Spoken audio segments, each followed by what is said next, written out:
Before we descend into the darkness, I want to ask a favour. If you enjoy this story, please use your hype points on this video. It helps the channel more than you possibly know.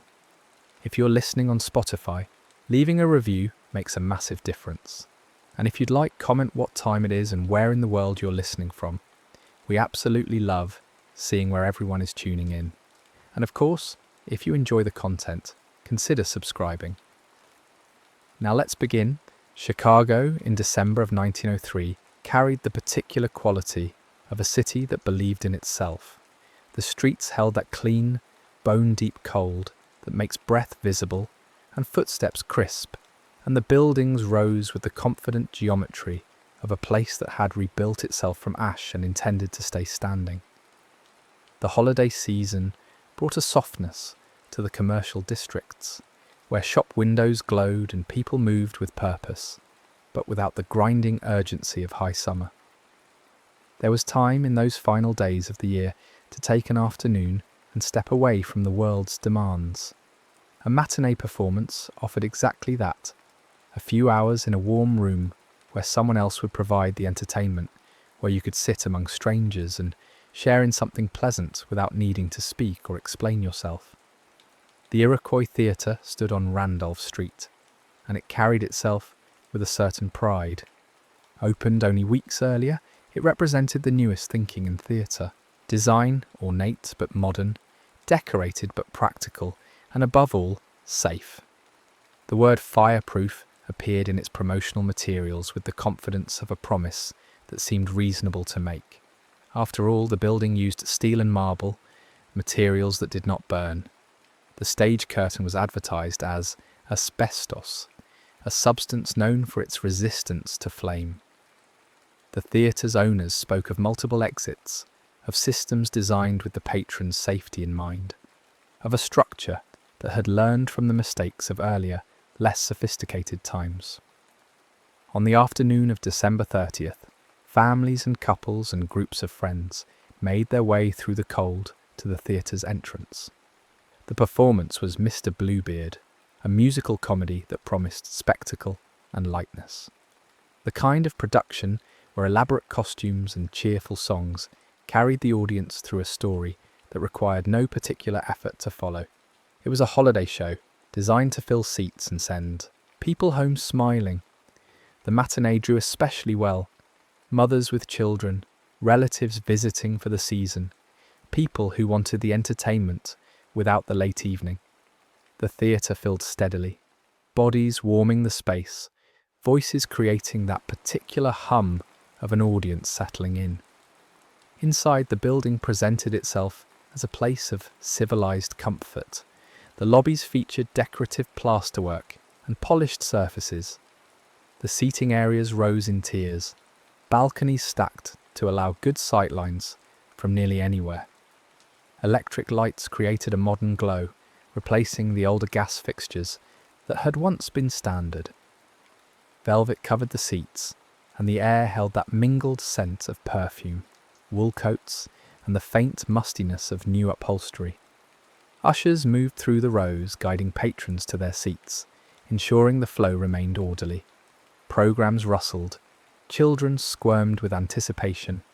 Adults exchanged quiet comments about the theatre's grandness, about the weather, outside, about plans for New Year's Eve in just over a day's time.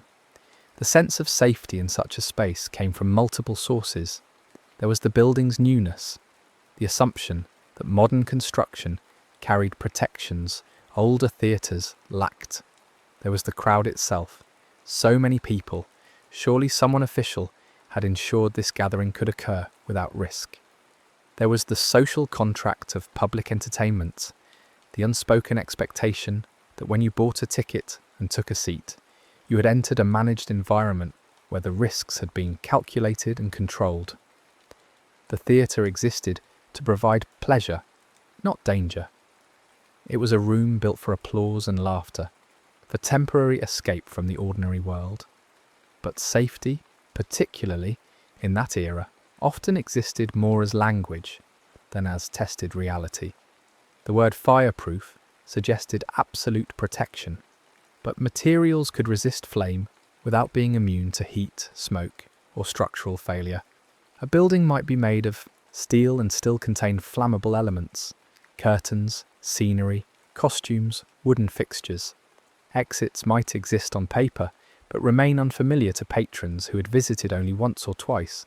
Staff might know the building's layout, but have no training in emergency procedures, no practiced responses for when normality collapsed.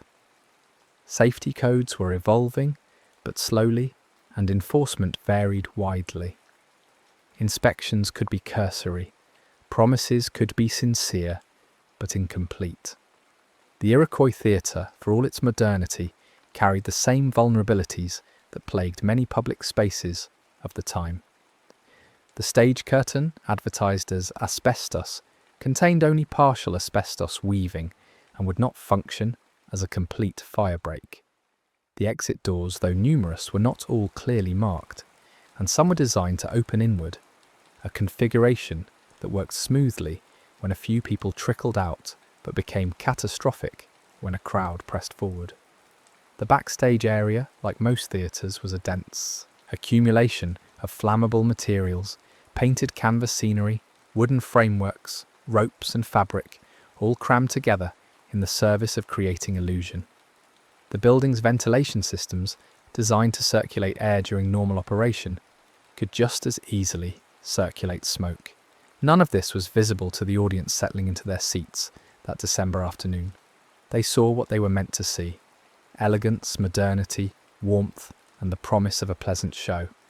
The theatre existed in two worlds simultaneously: the front-of-house world of decoration and comfort, and the backstage world of practical machinery, where the hard work of creating entertainment occurred out of sight. These two worlds rarely intersected in the patron's experience. The curtain line served as both a physical and psychological boundary, dividing the space where illusion was consumed from the space where it was manufactured. The performance began as scheduled, the orchestra playing, the curtain rising, the actors moving through their choreographed routines. The story unfolded with the expected rhythm of musical comedy: songs, dances, costume changes, jokes that landed with varying success. The audience responded appropriately, with laughter and applause, with the quiet attention that comes when a show is engaging enough to hold interest, but not so demanding as to require intense focus. Children watched with wide eyes, adults relaxed into the comfortable repetition of theatrical convention. The room settled into performance mode, where time softens and the outside world recedes. Backstage, the work continued in its own rhythm. Stagehands moved scenery, adjusting flats and props with practiced efficiency. Lighting operators managed the carbon arc lamps that provided the bright illumination necessary for stage effects. Actors waited in the wings for their cues. Costume assistants stood ready for quick changes, and the whole apparatus of production moved forward with the coordinated complexity of any large-scale operation. The backstage area was crowded. Too many people in too little space, all focused on the immediate demands of keeping the show running smoothly. The fire began, as many fires do, with something small. The exact origin would later be debated, whether it started from a spark from an arc lamp catching onto nearby fabric, whether it was a hot wire touching combustible material, whether it was simple friction in the wrong place at the wrong moment. The specific cause mattered less than the conditions that allowed it to spread. Backstage was an environment rich in fuel: painted canvas, wood shavings, rope, fabric, and the layers of accumulated dust that settle in any busy workspace. The materials were dry, the space was confined, and most critically, there was no immediate, decisive response. At first, the fire announced itself only to those working backstage. A smell, unusual, but not yet alarming. A flicker of light where light should not be. A slight increase in heat. The human response to such ambiguous signals is rarely immediate action. Instead, there is investigation, hesitation, the mental process of trying to determine whether this is a problem or simply something out of place. Stagehands notice something wrong, but something wrong exists on a spectrum from trivial to catastrophic, and the early moments of a disaster often look more like the former than the latter. The fire found what fires need most: continuity of fuel. It moved from one surface to another, growing with each new material it encountered. The painted canvas scenery, treated with flammable oils, caught quickly. The wooden frameworks that held the scenery in place provided structure and additional fuel. The ropes and curtains offered vertical pathways, allowing the fire to climb. In a theatre, the stage area functions like a chimney, with open vertical space that encourages upward drafts. The fire rose, gaining heat and speed, its smoke beginning to accumulate in the upper rigging. For the audience, the first sign of trouble came not as a dramatic announcement, but as a subtle wrongness, a smell that did not belong in a theatre during a performance. Sharp, chemical, disturbing. Some people noticed it immediately and felt a prickle of unease. Others, absorbed in the show, registered it only subconsciously.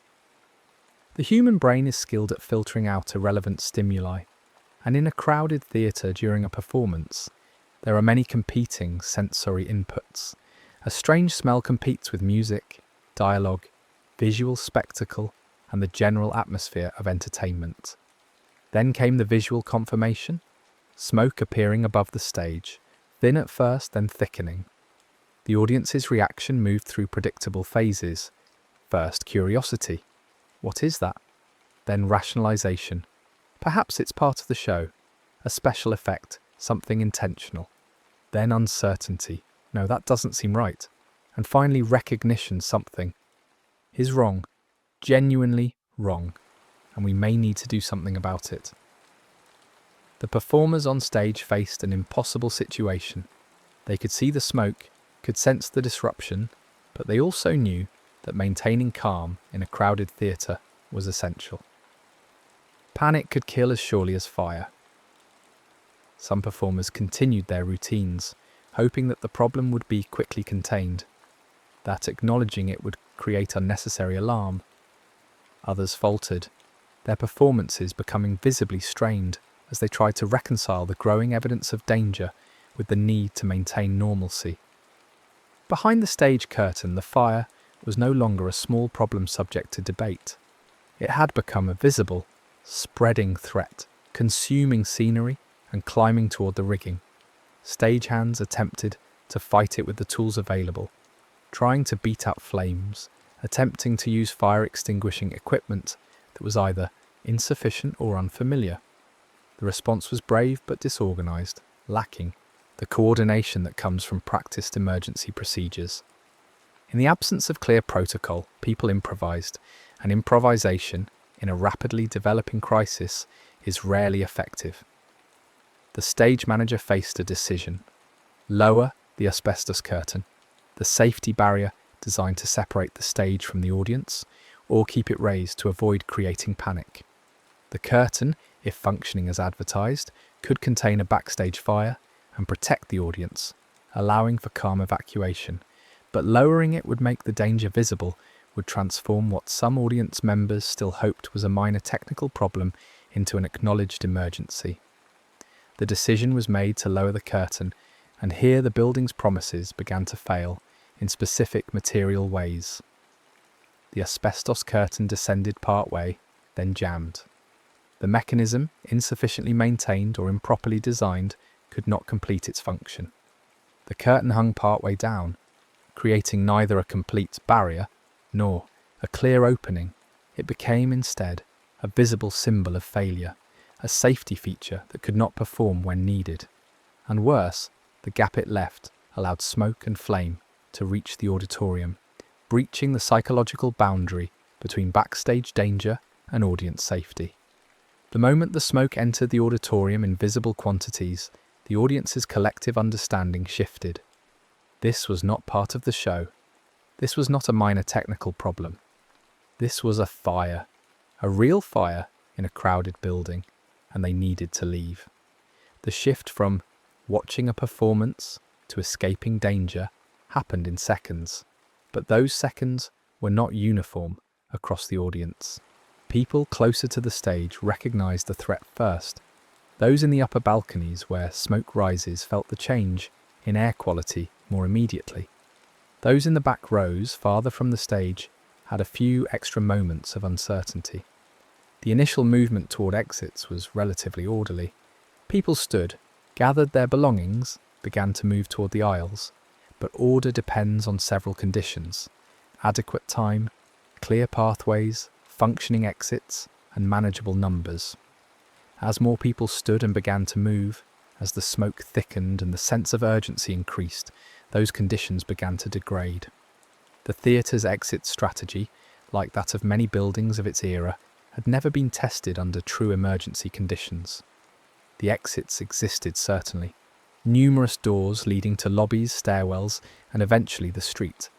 But their design and marking reflected the assumption that people would leave gradually, in small groups, with time to navigate unfamiliar routes. The doors were not illuminated with emergency lighting. The pathways were not marked with clear glowing signs. The ushers, though present, had no training in emergency evacuation procedures and were themselves caught in the same confusion and fear as the patrons. The psychological dynamics of crowd movement are complex and often counterintuitive. People tend to exit through familiar routes, even when other options exist. They follow the person in front of them, creating chains of movement that can lead to the same door, even when alternative exits stand empty. They hesitate to break social norms. Pushing, shoving, and aggressive movement feel wrong even when danger is present.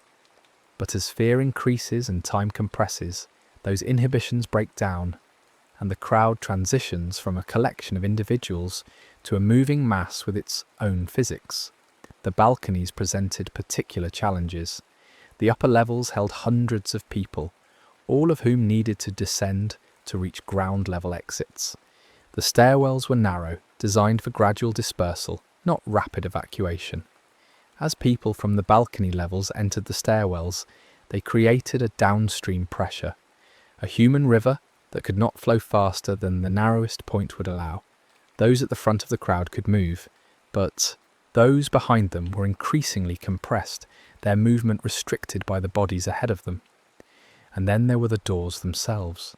Some exits, particularly those in the upper levels, were locked, a practice intended to prevent non-paying patrons from entering through side doors, or to control access to certain areas. Other doors, while unlocked, opened inward, meaning they required a pulling motion to open. When a crowd presses forward, inward opening doors become impossible to operate. The pressure of bodies against the door makes it immovable, creating a paradoxical trap where the exit is physically present but functionally inaccessible. People reached doors and found them unyielding. They pushed, pulled, pounded, shouted. Behind them, more people pressed forward, not knowing what the hold-up was, only knowing they needed to move, needed to get out. The compression increased. Bodies became wedged together, unable to move in any direction. The physics of crowd crush are brutally simple. Human bodies can tolerate only so much pressure before breathing becomes difficult, then impossible. Ribs crack, lungs collapse, consciousness fades. The smoke, meanwhile, continued its own terrible work.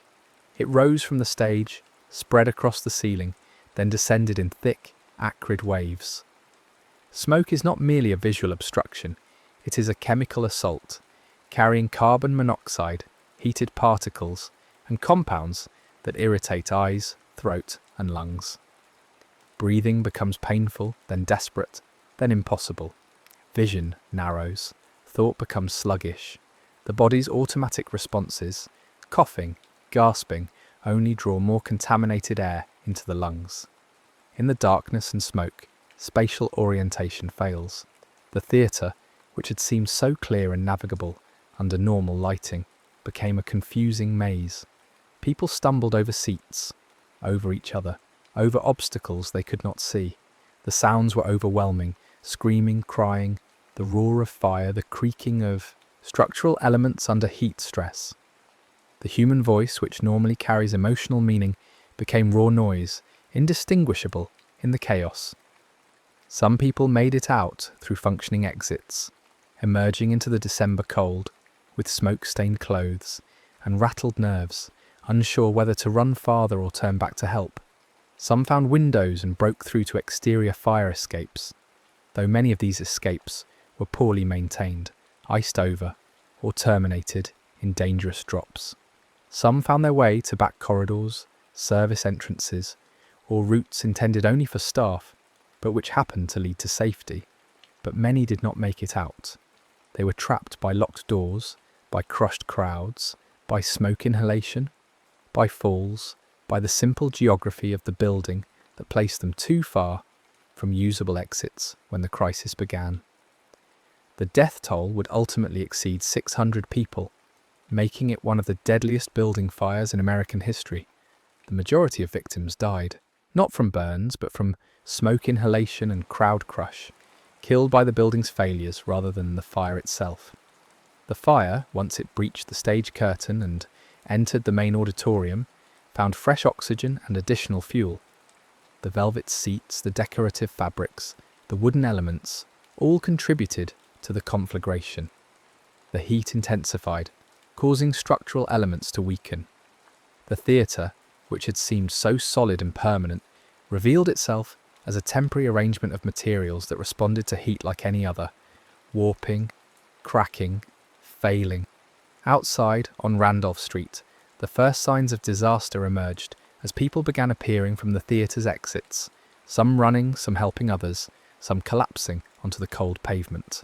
Passers-by stopped, confused at first, then alarmed as they saw smoke beginning to seep from the building's upper windows. The fire alarm was sounded, and the city's fire companies began to respond. Horses pulling equipment through the streets, firefighters preparing for what they assumed would be a standard structural fire. But by the time the fire companies arrived, the nature of the emergency had already shifted. This was not primarily a firefighting problem.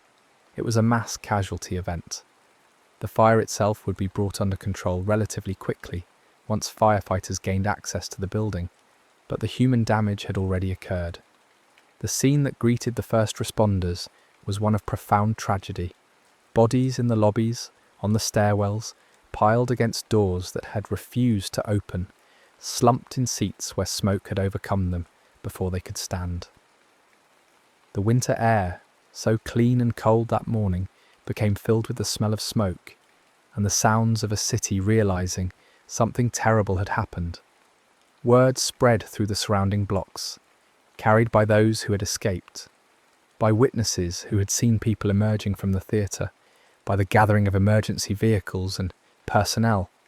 Crowds began to form, family members looking for loved ones, curious onlookers drawn by the commotion, reporters sensing a major story. The hospitals received the first wave of survivors, some walking in on their own, others carried by strangers who had helped them from the building. The injuries varied: smoke inhalation, burns, crush injuries, broken bones from falls, shock and trauma. The medical staff worked with the organised urgency of professionals confronting an overwhelming situation, triaging patients, treating the most severe cases first, trying to gather information about who these people were and who should be notified. But many of the theatre's occupants would not reach the hospital.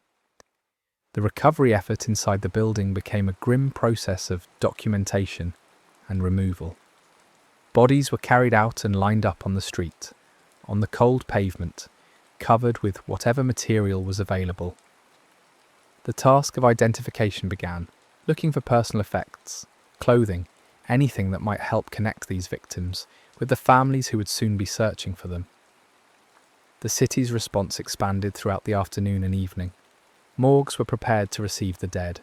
Lists were compiled, though they were incomplete and often contradictory in the early hours. Communication systems, primitive by later standards, struggled to keep pace with the information needs of a city trying to understand what had happened and who had been affected. Telephone lines became overloaded. Messengers ran through the streets carrying news. Newspapers prepared special editions.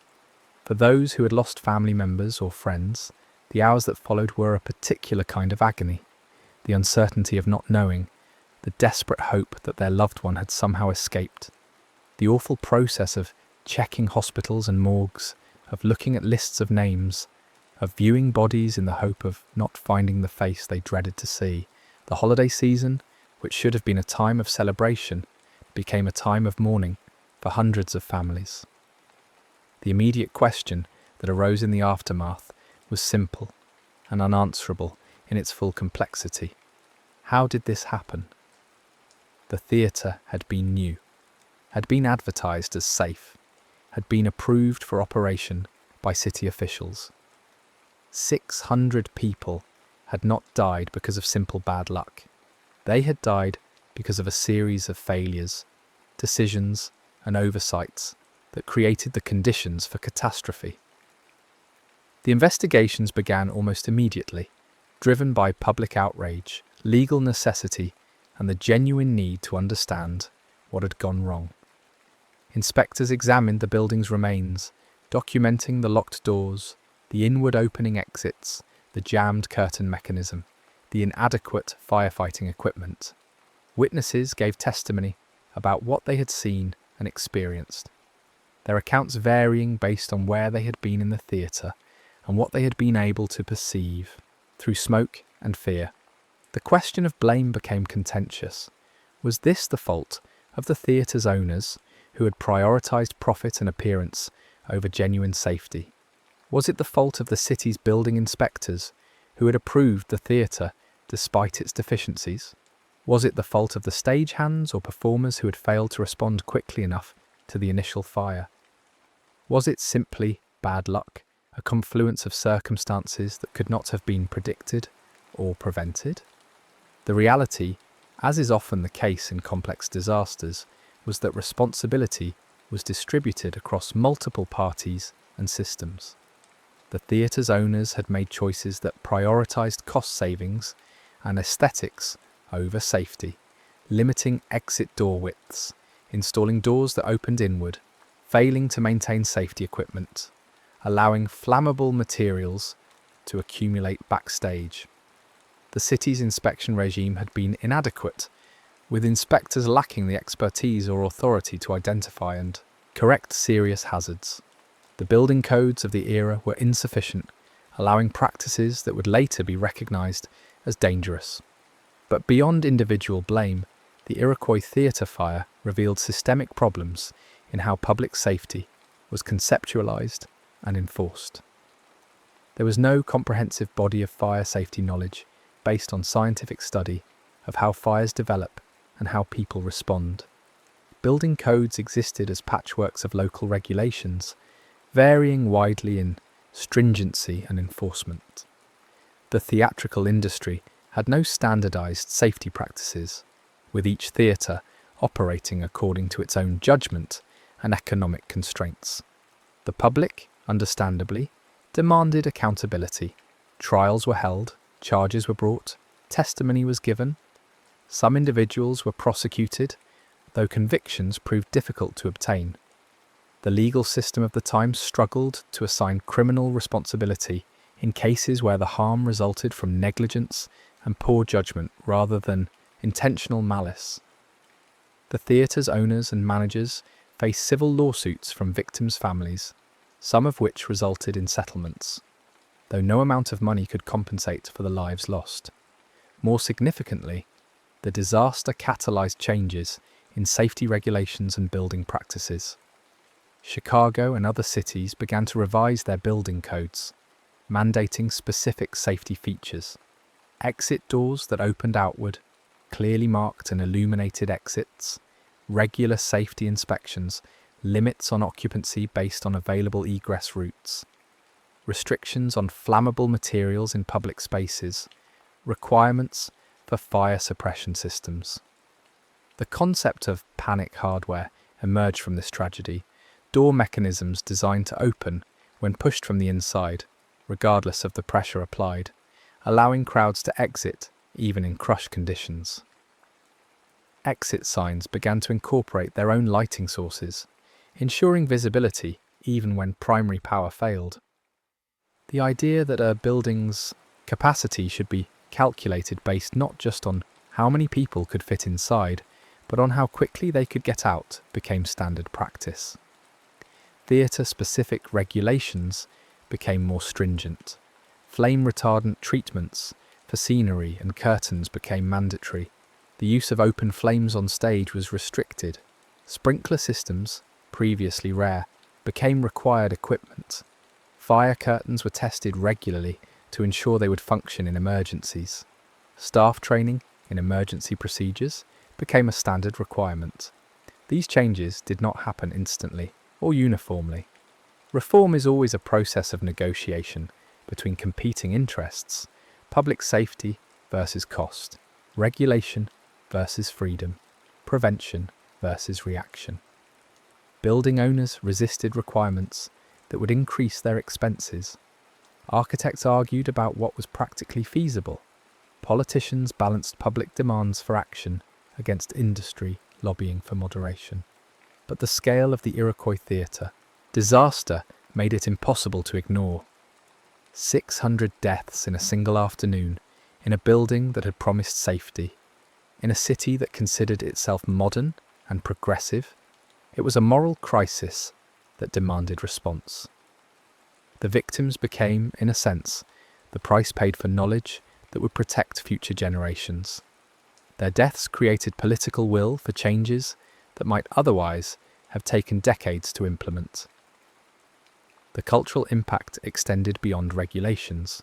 The fire entered the public consciousness as a cautionary tale about the dangers of complacency, about the gap between appearance and reality, about the importance of questioning assurances of safety.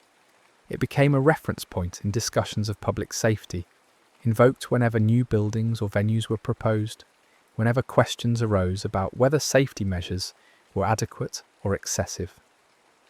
For the survivors, the fire remained a defining trauma, a line that divided their lives into before and after. Some struggled with guilt at having survived when others had not. Some developed lasting anxiety about crowded spaces, about theatres, about any situation where exit routes were not immediately visible.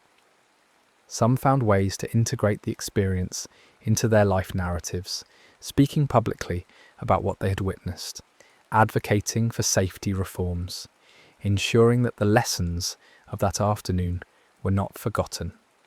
The stories that emerged from the disaster were both harrowing and illuminating. There were accounts of heroism, people who had helped others escape, who had remained calm and directed traffic toward exits, who had broken windows or forced doors open. There were stories of heartbreak, families separated in the chaos and never reunited, children lost, parents searching desperately through hospitals and morgues. There were stories of random fortune, someone who had left their seat to use a restroom just before the fire began, someone who had chosen a different section and found themselves near a functioning exit, someone who had decided at the last minute not to attend the matinee. These individual stories accumulated formed a collective narrative about the arbitrary nature of disaster, about how thin the line can be between safety and catastrophe, about how the same event can spare one person and kill their neighbour based on nothing more than where they happen to be sitting. The randomness was, in some ways, more disturbing than if there had been a clear pattern to survival. It suggested a universe without protective logic, where doing everything right, buying a ticket, taking a seat, watching a show, could still result in death. The theatre building itself, after the fire was extinguished and the victims removed, stood as a shell of what it had been. The ornate decorations were smoke-stained and heat-damaged. The steel structure, though it had not collapsed, bore the marks of extreme temperatures. The seats were ruined, the stage was destroyed, and the entire space carried the smell of burning, a scent that would linger for months. The question of what to do with the building became another point of contention. Some argued for its demolition, for removing the physical reminder of tragedy. Others suggested it should be preserved as a memorial, a permanent warning about the costs of inadequate safety. In the end, pragmatic concerns won out. The building was partially reconstructed, repurposed, and eventually demolished years later. The site would see new construction, new uses, the city building over its scars as cities do. But for those who had been there, who had experienced those terrifying minutes when a holiday matinee transformed into a fight for survival, the building's physical fate mattered less than the memories they carried. The smell of smoke would trigger flashbacks. The sound of a crowd in an enclosed space would cause anxiety. The simple act of entering a theatre would require conscious effort, a wrestling with fear, a reminder that places designed for pleasure can also be places of danger. The children who survived, many of whom had attended with mothers or other family members, carried particularly complex trauma. Some had witnessed deaths, had seen people fall, had heard sounds no child should hear. Some had lost parents or siblings, their families broken by those few minutes of chaos. The psychological impact of such experiences in an era when trauma was poorly understood and treatment options were limited would shape entire lives. The fire also highlighted class dimensions of disaster. While the Iroquois Theatre had been marketed as a high-quality venue, matinee performances attracted a broad demographic.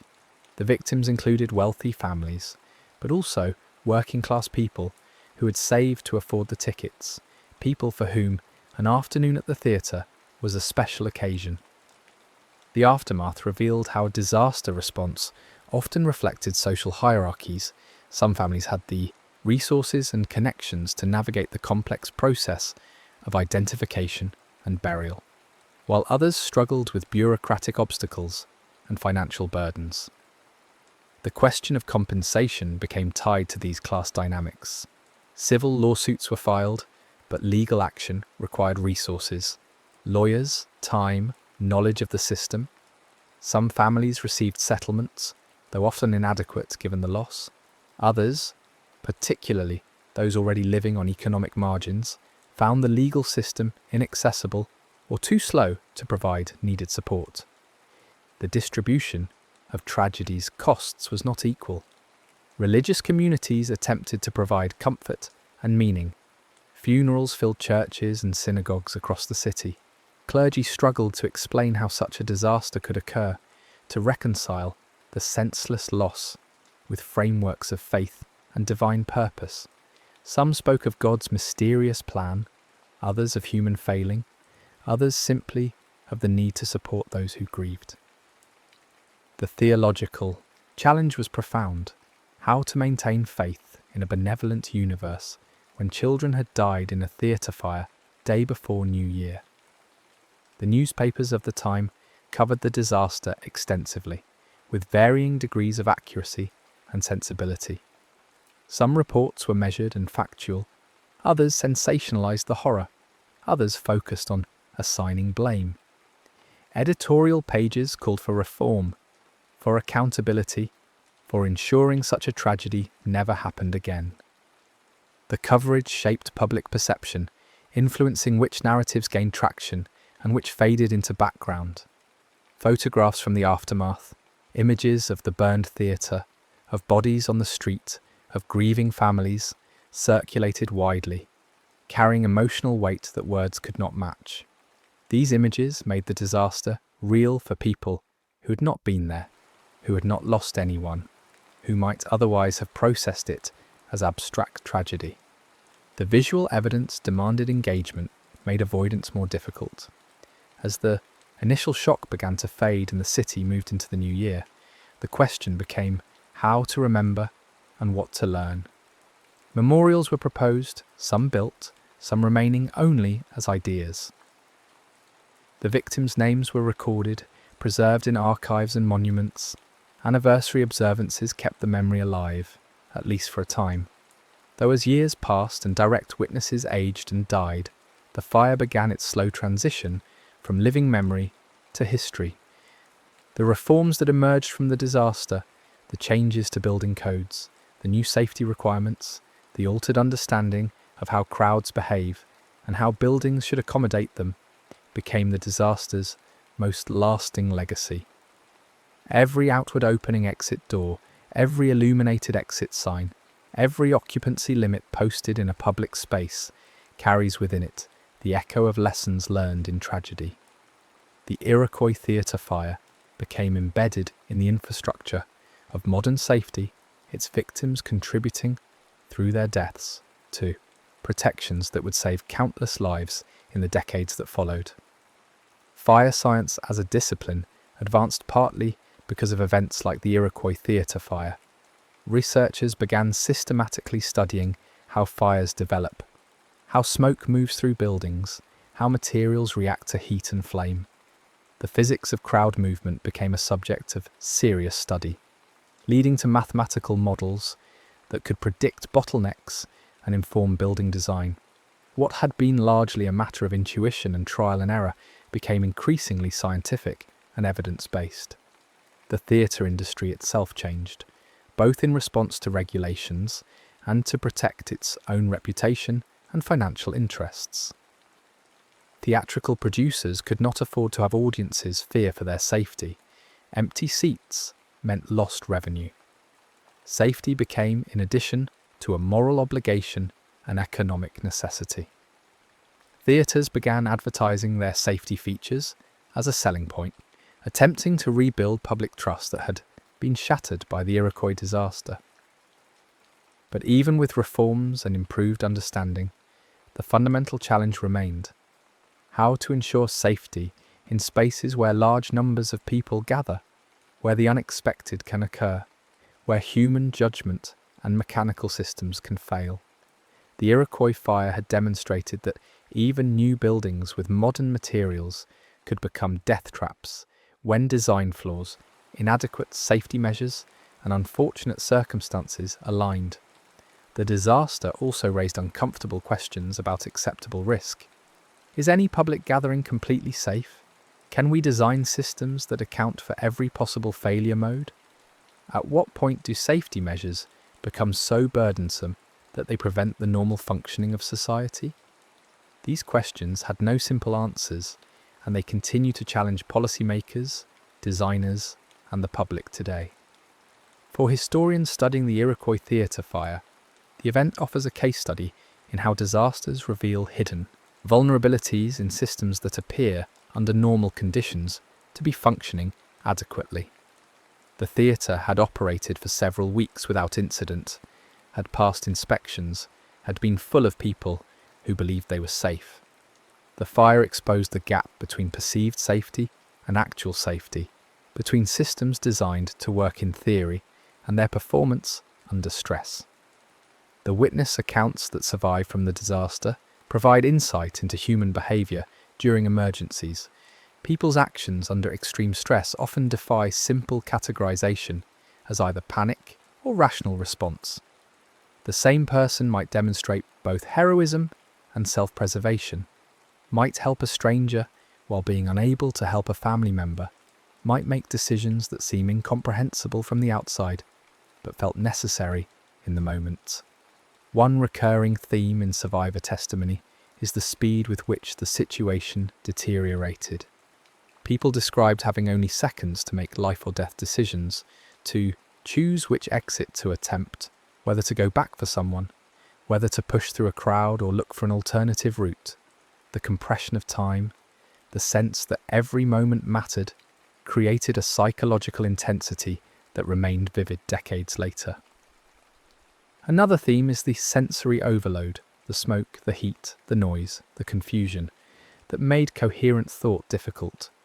Many survivors described acting on instinct rather than conscious decision-making, their bodies moving before their minds could fully process what was happening. This aligns with what we now know about how the brain functions under acute stress, when higher cognitive functions are suppressed in favour of immediate survival responses. The aftermath also revealed the limits of language in capturing traumatic experience. Survivors struggled to describe what they had witnessed, often resorting to fragmented images or comparisons that felt inadequate. How do you explain what it feels like to be in a crowd, pressing forward toward a door that won't open, to be breathing smoke and knowing you might die, to hear people screaming in darkness? The gap between experience and expression meant that even detailed testimony could not fully convey the reality of those minutes inside the burning theatre. For the city of Chicago, the fire became part of a larger narrative about resilience and reform. Chicago had rebuilt itself after the Great Fire of 1871, had established itself as a major American city, had hosted the World's Columbian Exposition in 1893. The Iroquois Theatre Fire, occurring just over 3 decades after the Great Fire, seemed to suggest that some lessons had not been fully learned, that the city's rapid growth had outpaced its ability to ensure basic safety. The political response reflected this tension.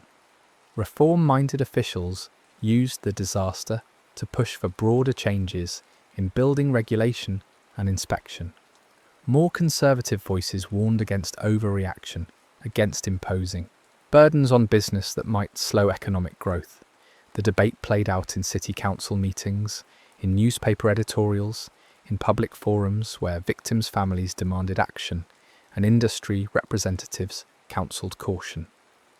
Ultimately, the reforms that took hold were those that could be framed as reasonable, practical, and not unduly burdensome. Exit doors would open outward. This was a simple mechanical change that did not require fundamental redesign. Exit signs would be illuminated. This added cost but not complexity. Occupancy limits would be posted. This required calculation but not construction. More radical proposals, such as requiring sprinkler systems in all existing buildings or mandating regular evacuation drills, faced stronger resistance and were implemented more slowly, if at all. This pattern, tragedy leading to reform, but reform tempered by economic and political constraints, is common in the history of safety regulation. Progress happens, but incrementally, and often only after the cost of inaction has been made undeniably clear. The Iroquois Theatre Fire provided that clarity, but translating it into comprehensive change required sustained effort by advocates who kept the memory alive and continued to push for improvements. The disaster also prompted reflection on the nature of expertise and authority. Who should be trusted to determine whether a building is safe? The theatre's owners had claimed expertise, had assured the public that the building met high standards.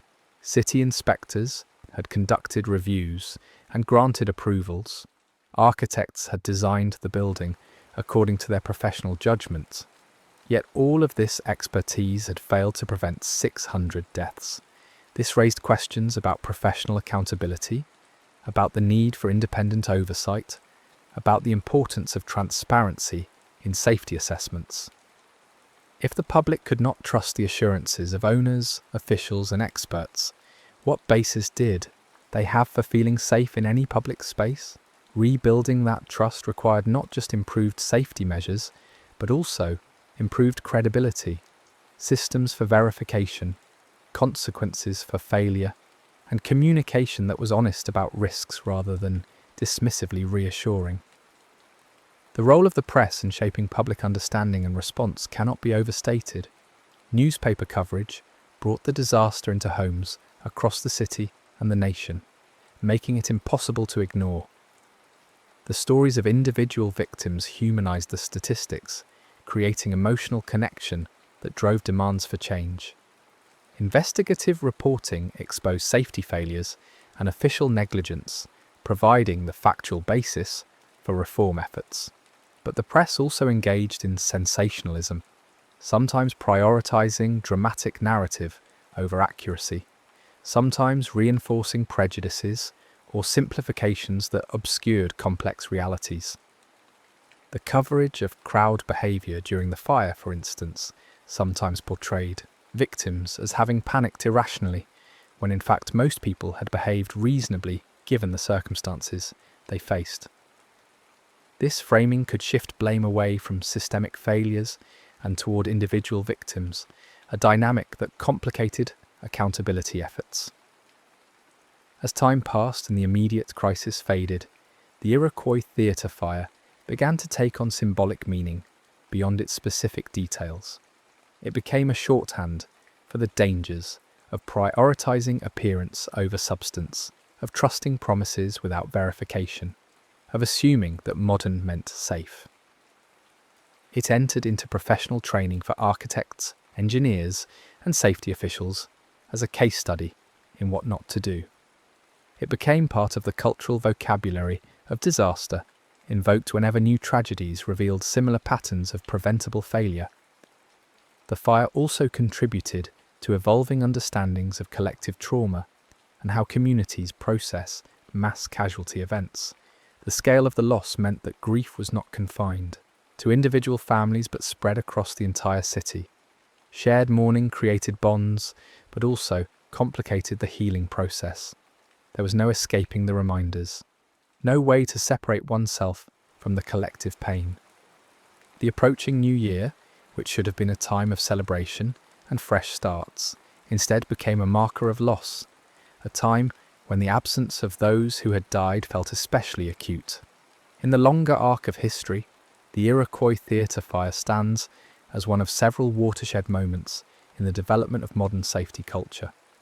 It contributed to a growing recognition that safety is not an automatic byproduct of technological progress, that modern materials and methods create new risks even as they solve old problems, that protecting public welfare requires active, ongoing effort rather than one-time solutions. The disaster also illustrated the importance of learning from international experiences. In the wake of the fire, American officials looked to European building codes and safety practices, recognizing that other nations had developed approaches worth adopting.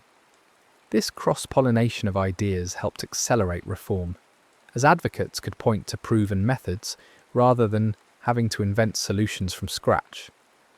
Yet even with all the changes it prompted, the Iroquois Theatre Fire could not prevent all future disasters. Other fires, other crowd crushes, other failures of design and preparedness would occur in the years and decades that followed. Each new tragedy would prompt its own cycle of investigation, reform, and implementation. The work of safety is never finished, because contexts change, technologies evolve, and human fallibility remains constant.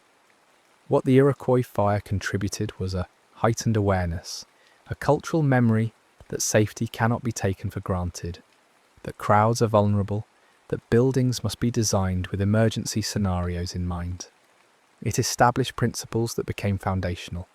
Exits must be accessible, capacity must be limited, materials must be fire-resistant, plans must be practiced. These principles seem obvious in retrospect, but each was learned through experience, codified in response to tragedy. For those who study disaster psychology, the fire offers insights into how people make decisions under extreme stress, how misinformation spreads in crisis, how leadership and communication can either facilitate or hinder effective response. The accounts of survivors provide data points for understanding phenomena like normalcy bias, the tendency to underestimate danger because it contradicts everyday experience, and social proof, the tendency to take cues from others' behaviour in ambiguous situations. The fire also demonstrated the cascading nature of failure in complex systems. The initial fire, though serious, might have been containable if the asbestos curtain had worked. The smoke in the auditorium might not have been lethal if the ventilation had been properly managed.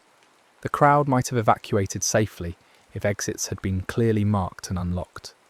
The casualties might have been far fewer if doors had opened outward. Each failure compounded the others, creating a disaster that was greater than the sum of its parts. This system's perspective on disaster, understanding how multiple small failures can combine to create catastrophe, would become increasingly important in safety analysis. It shifted focus from looking for a single cause or culprit to examining the interconnected factors that create vulnerability. It suggested that preventing future disasters required addressing not just individual problems, but the broader context in which those problems could interact dangerously. The Iroquois Theatre Fire occurred at a particular moment in American history, when industrialization and urbanization were transforming daily life, when faith in progress competed with anxiety about the pace of change, when traditional social structures were giving way to more anonymous mass experiences. The theatre itself represented this modern condition, a space where strangers gathered, where technology created spectacle, where the old craft of performance met the new demands of commercial entertainment. In this context, the fire can be seen as more than just a building failure. It was a crisis of modernity itself, a violent revelation that the new systems and structures of urban industrial life carried risks that were not yet fully understood or controlled. The victims died not in some ancient, primitive setting, but in a brand new building in a major American city, enjoying a form of entertainment that symbolized leisure and prosperity. The disaster suggested that modernity was dangerous in ways that were not immediately visible. This insight was unsettling for a society that had invested heavily in the idea of progress, that believed each generation was safer and more advanced than the last. The Iroquois Fire suggested that progress was not linear, that new capabilities came with new vulnerabilities, that safety required constant vigilance rather than a one-time achievement. It was a lesson that would need to be relearned many times, as subsequent generations faced their own versions of the same challenge: how to enjoy the benefits of complex systems while managing their risks. The emotional legacy of the fire extended across generations. Children of survivors grew up hearing stories about that afternoon, about the family members who had died, about the trauma their parents carried. The disaster became part of family history, passed down not as abstract history, but as lived memory, shaping how later generations thought about safety, crowds, and public spaces. Some families avoided theatres entirely, the association with loss too strong to overcome. Others made a point of returning, of not letting fear dictate their lives, though the choice required conscious effort. For the city of Chicago, the fire eventually receded into the background of a much longer history, one of many events that contributed to the city's identity. But for the families directly affected, it remained a defining moment, the event that divided their lives into before and after, that changed who they were and what they believed about the world. This disparity between collective and individual memory is characteristic of disasters. For society at large, they become historical markers, but for those personally affected, they remain present, vivid, and painful. The archival record of the disaster, photographs, witness statements, investigation reports, newspaper articles, court documents, provides later generations with access to what happened, but these records are necessarily incomplete. They capture what was observable and documentable, but miss much of the subjective experience, the internal thoughts and feelings that shaped how people responded. They preserve the outcomes, but not all the near misses, the small decisions that led some people to safety and left others in danger. Historians working with these sources must acknowledge their limitations while extracting what insights they can. The official investigation reports provide technical details about building failures, but often downplay systemic problems in favour of individual blame. Newspaper accounts offer emotional immediacy, but may sacrifice accuracy for drama. Survivor testimony provides human perspective, but is subject to the distortions of memory and trauma. Taken together, these sources create a picture that is detailed but inevitably incomplete, a reconstruction rather than a full recovery of what happened. The question of memorialization, how to remember the disaster and honour its victims, has evolved over time. Early monuments and services focused on grief and loss, on honouring individual victims and providing comfort to families. Later commemorations often emphasise the safety reforms that emerge from the tragedy, framing the victims' deaths as having meaning through the changes they prompted. This shift from mourning to meaning-making is common in how societies process disasters, moving from immediate emotional response to longer-term integration into collective narrative. But this move to extract lessons and meaning can also be uncomfortable, potentially minimizing the raw fact of loss. 600 people died, many of them children, in circumstances that were terrifying and painful. No amount of safety reform changes that reality or makes it acceptable. The victims did not die for a purpose. They died because of failures that should have been prevented.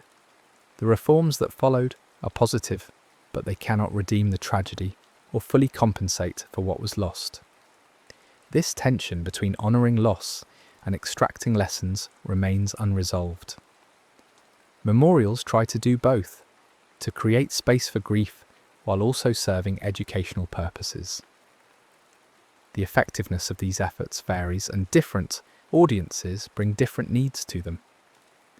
Families seeking to remember loved ones may want something different from safety professionals studying the disaster as a case study, and both may have different priorities from casual visitors encountering a memorial without personal connection. In the end, the Iroquois Theatre Fire endures in memory and practice, not because we have fully resolved what it means, but because we cannot afford to forget it. The specific details may fade, the individual names may be lost to all but specialised historians, but the essential lesson remains relevant. Safety is not automatic. Crowds are vulnerable. Buildings must be designed for emergency as well as normal operation, and promises of protection must be verified rather than accepted on faith. Every time you enter a crowded venue and note the exit signs, you are benefiting from lessons learned in part from the Iroquois Theatre Fire.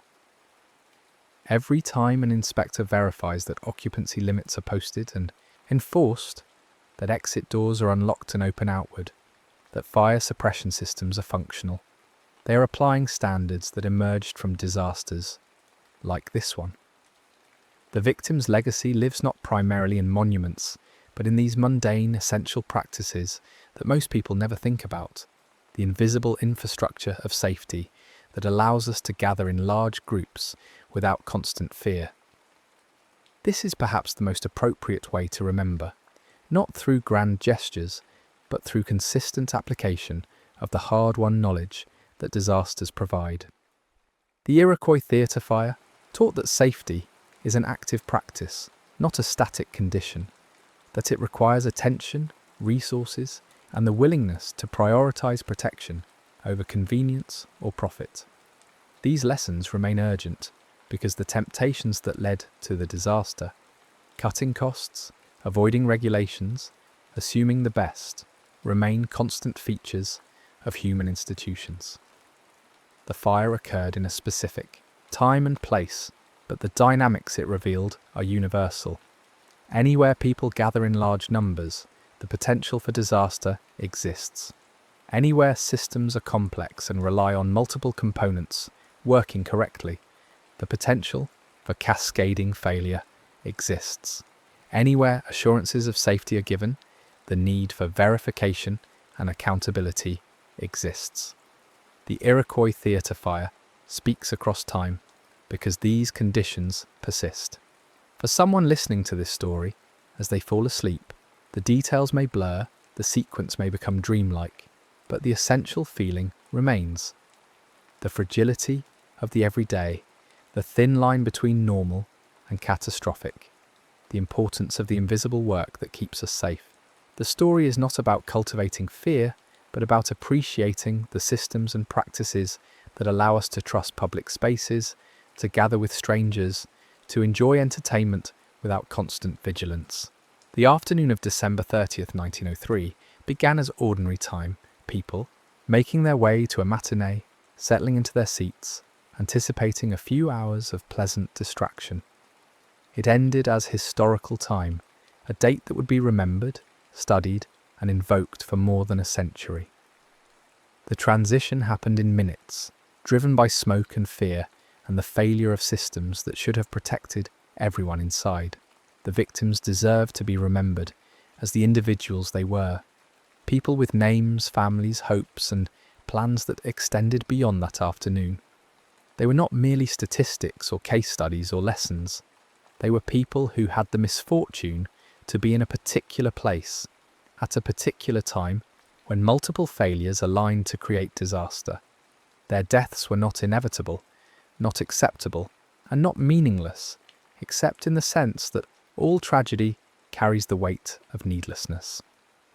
What we do with their memory matters. If we honour them by maintaining vigilant safety practices, by supporting rigorous building codes, by insisting on transparency and accountability in public venues, then we extend the protective circle they helped create. If we forget, if we allow the lessons to fade, if we prioritise short-term savings over long-term safety, then we risk repeating their tragedy in new forms. The story of the Iroquois Theatre Fire is ultimately a story about trust and betrayal, the trust people place in institutions, buildings, and assurances of safety, and what happens when that trust is betrayed. It is also a story about resilience and reform, about how tragedy can catalyse change, how failure can inform better practice. Both of these narratives are true, and both deserve attention. As you drift towards sleep, you might reflect on the ordinary miracles of modern life, the buildings that stand, the systems that function, the safety measures that work quietly in the background. These are not accidents but achievements, built on the knowledge accumulated through both success and failure. The Iroquois Theatre Fire contributed to that knowledge in the hardest possible way, and its victims, through their loss, became unwilling teachers for all who would come after. The December cold of 1903 has long since passed, but the memory remains, held in documents and memorials, in safety codes and building designs, in the stories passed down through families and preserved in archives. The theatre itself is gone, the site transformed, the city grown far beyond what it was. But the lesson persists. Safety is a practice, not a promise, requiring constant attention, honest assessment, and the willingness to learn from tragedy so that future audiences can gather without fear, enjoy their performances, and return home to the people who love them. The next story is about to begin. Please relax and enjoy. The city wakes the way it always wakes, with the harbour doing its work before the skies fully light. December mornings in Halifax have a particular quality. The cold comes in off the water with a dampness that finds its way through wool and brick, and the dark lingers longer than it should, as if the sun is reluctant to commit to the day. But the city doesn't wait. The docks are already moving, stevedores calling to each other in voices that carry across the water, their breath visible in the air. Ships sit at anchor or tied to piers, their shapes familiar, their presence expected. This is what a working harbour looks like in wartime. Busy, functional, tense in a way that has become routine. People move through their mornings with the practiced efficiency of those who have done this many times before. A woman in the North End stands at her stove, waiting for the kettle to boil, thinking about the list of errands she needs to run before the shops close early.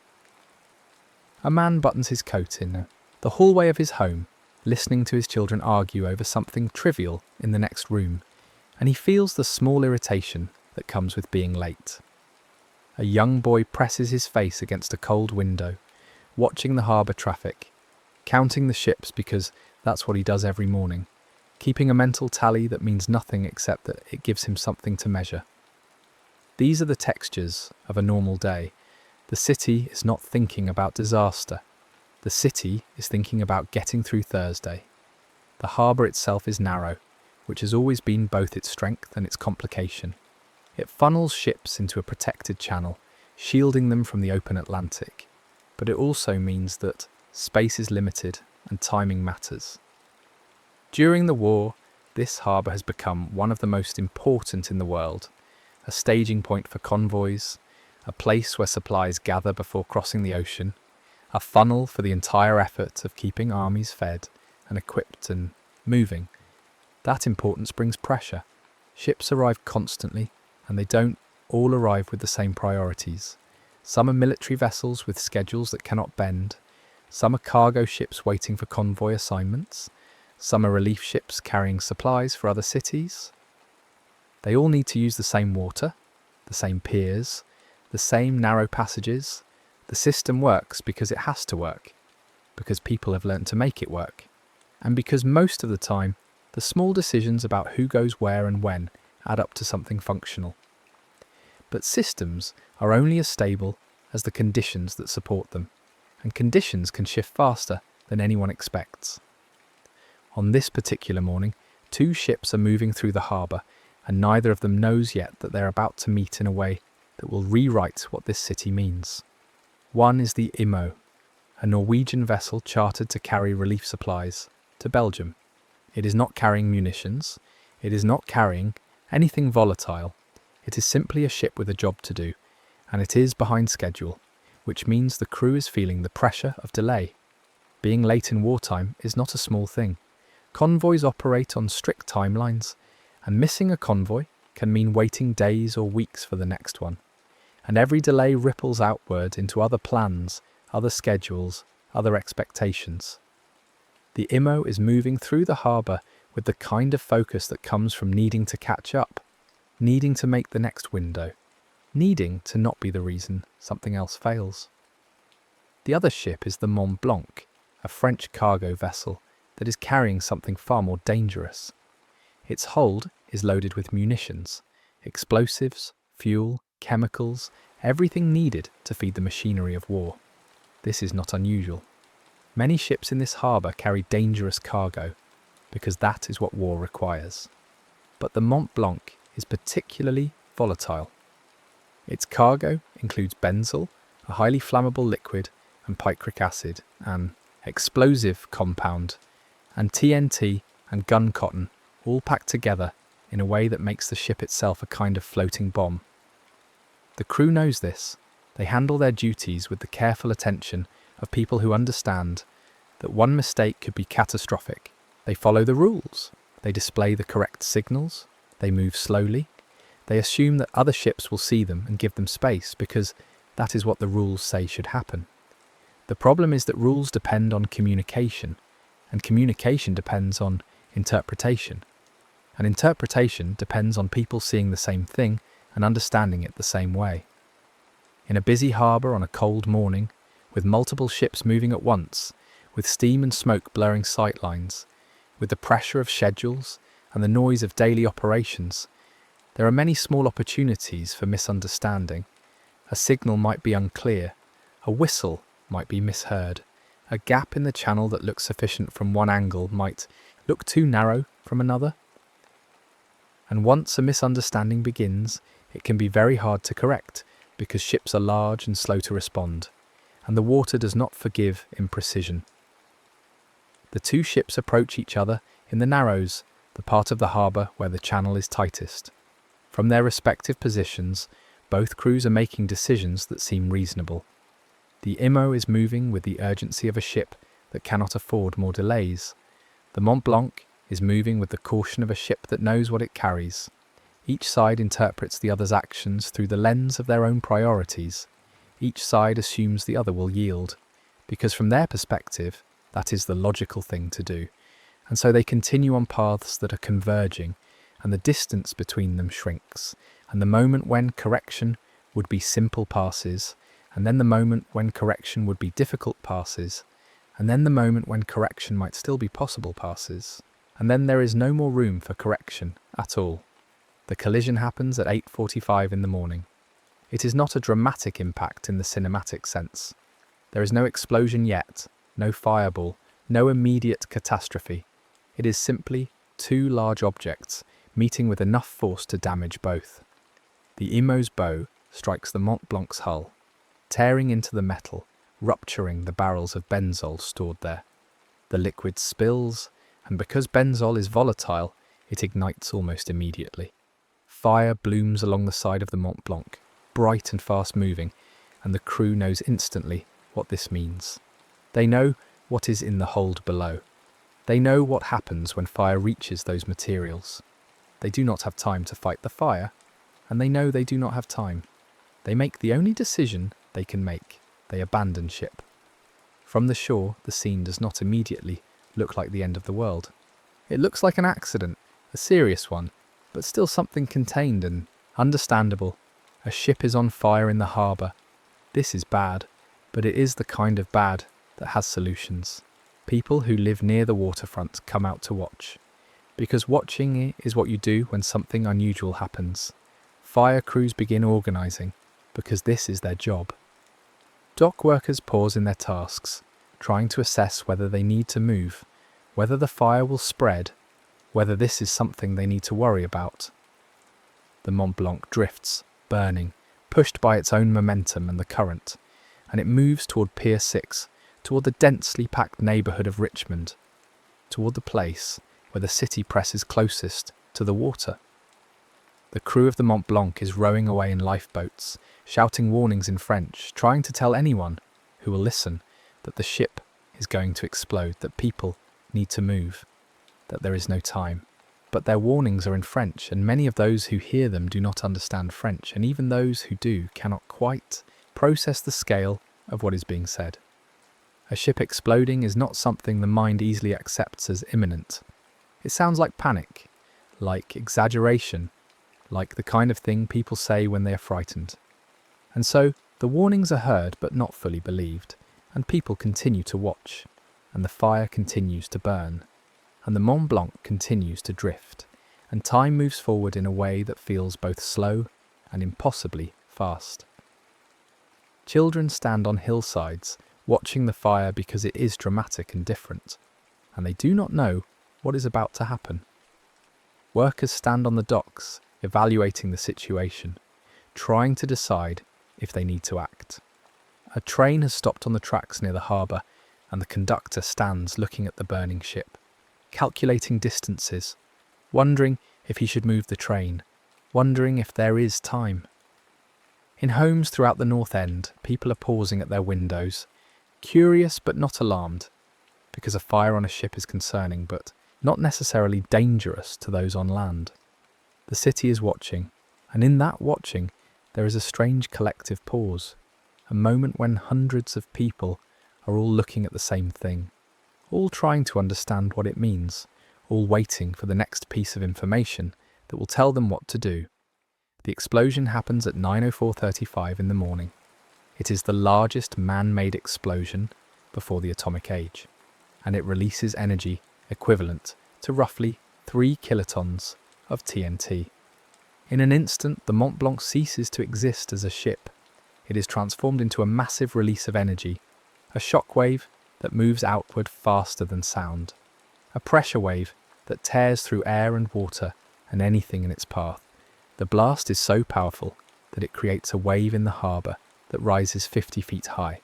It is so powerful that it vaporizes everything within a quarter-mile radius. It is so powerful that it shatters windows in buildings miles away. It is so powerful that people in towns over 60 miles distant hear it and feel the ground shake. For those closest to the blast, there is no time to react, no moment of understanding. One moment the world is as it has always been, and the next moment it is gone. Homes disintegrate, bodies are thrown through the air, metal and wood and glass and stone all become projectiles moving at lethal speeds. The neighbourhood of Richmond, which seconds before was a place where people were eating breakfast and getting ready for work and living their lives, becomes an unrecognisable landscape of debris and fire. The force of the blast levels over 1,600 homes. It kills nearly 2,000 people in an instant, and that number will grow in the days that follow, as injuries take their toll. But even for those farther from the centre, the experience is one of profound disorientation. The shockwave moves through the city in layers. First there is the sound, but it is not a sound the way normal sounds are. It is a physical thing, a pressure that hits the body and the ears and makes thinking impossible for a moment. Then there is the shaking, the sense that the ground itself is unreliable, that the basic stability of standing on earth has been compromised. Then there is the wind, the rush of air moving in and then moving out, pulling at clothes and hair and anything loose. And then for a moment there is silence, a strange hollow quiet where the brain is trying to restart, trying to process what just happened, trying to reconcile the before and the after. A woman who was standing in her kitchen finds herself on the floor, surrounded by broken dishes, and she does not remember falling. She stands slowly, feeling pain in places she cannot yet identify, and she looks toward the window, except there is no window anymore, just a frame with jagged edges, and through it she can see smoke and dust and shapes that do not make sense. She calls out for her husband, but her voice sounds strange in her own ears, muffled and distant, and she realizes she cannot hear properly. She moves toward the door, stepping carefully over debris, and when she reaches the street, she stops, because what she sees does not match any version of her neighborhood that she knows. A man who was working in a factory several blocks from the blast hears the explosion and feels the building shake, and he knows immediately that something terrible has happened, but he does not yet know what. He moves toward the door with others, everyone speaking at once, asking questions no one can answer. When they get outside, they see smoke rising from the direction of the harbour, a column of it that looks too large, too dark, too dense to be from any ordinary fire. Someone says it must have been a ship. Someone else says it must have been a munitions factory. No one knows yet about the Mont Blanc. No one knows yet that the harbour is gone, that entire streets are gone, that the careful geography of the city has been rewritten in a single moment.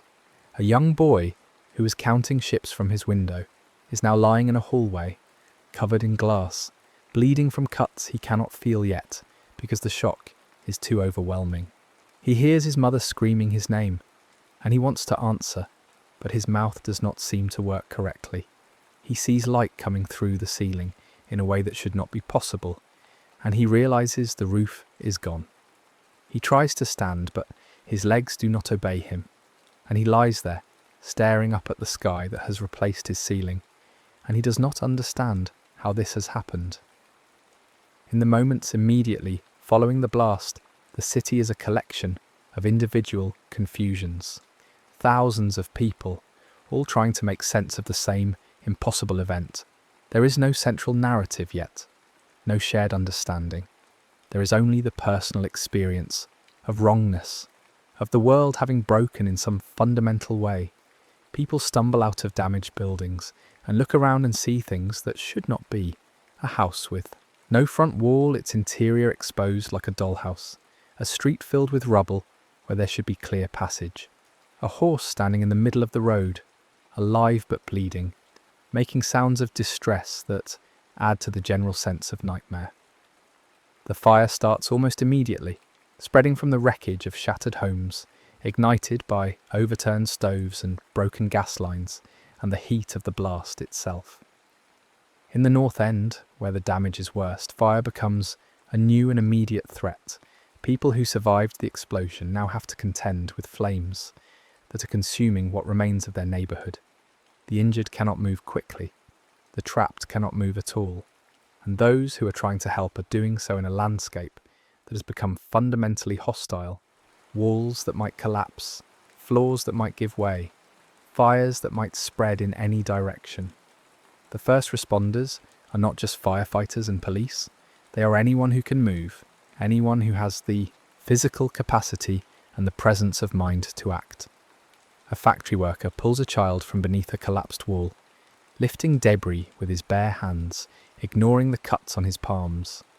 A shopkeeper organises the people around him, directing some to search for survivors and others to carry water, creating order out of chaos through the simple act of giving clear instructions.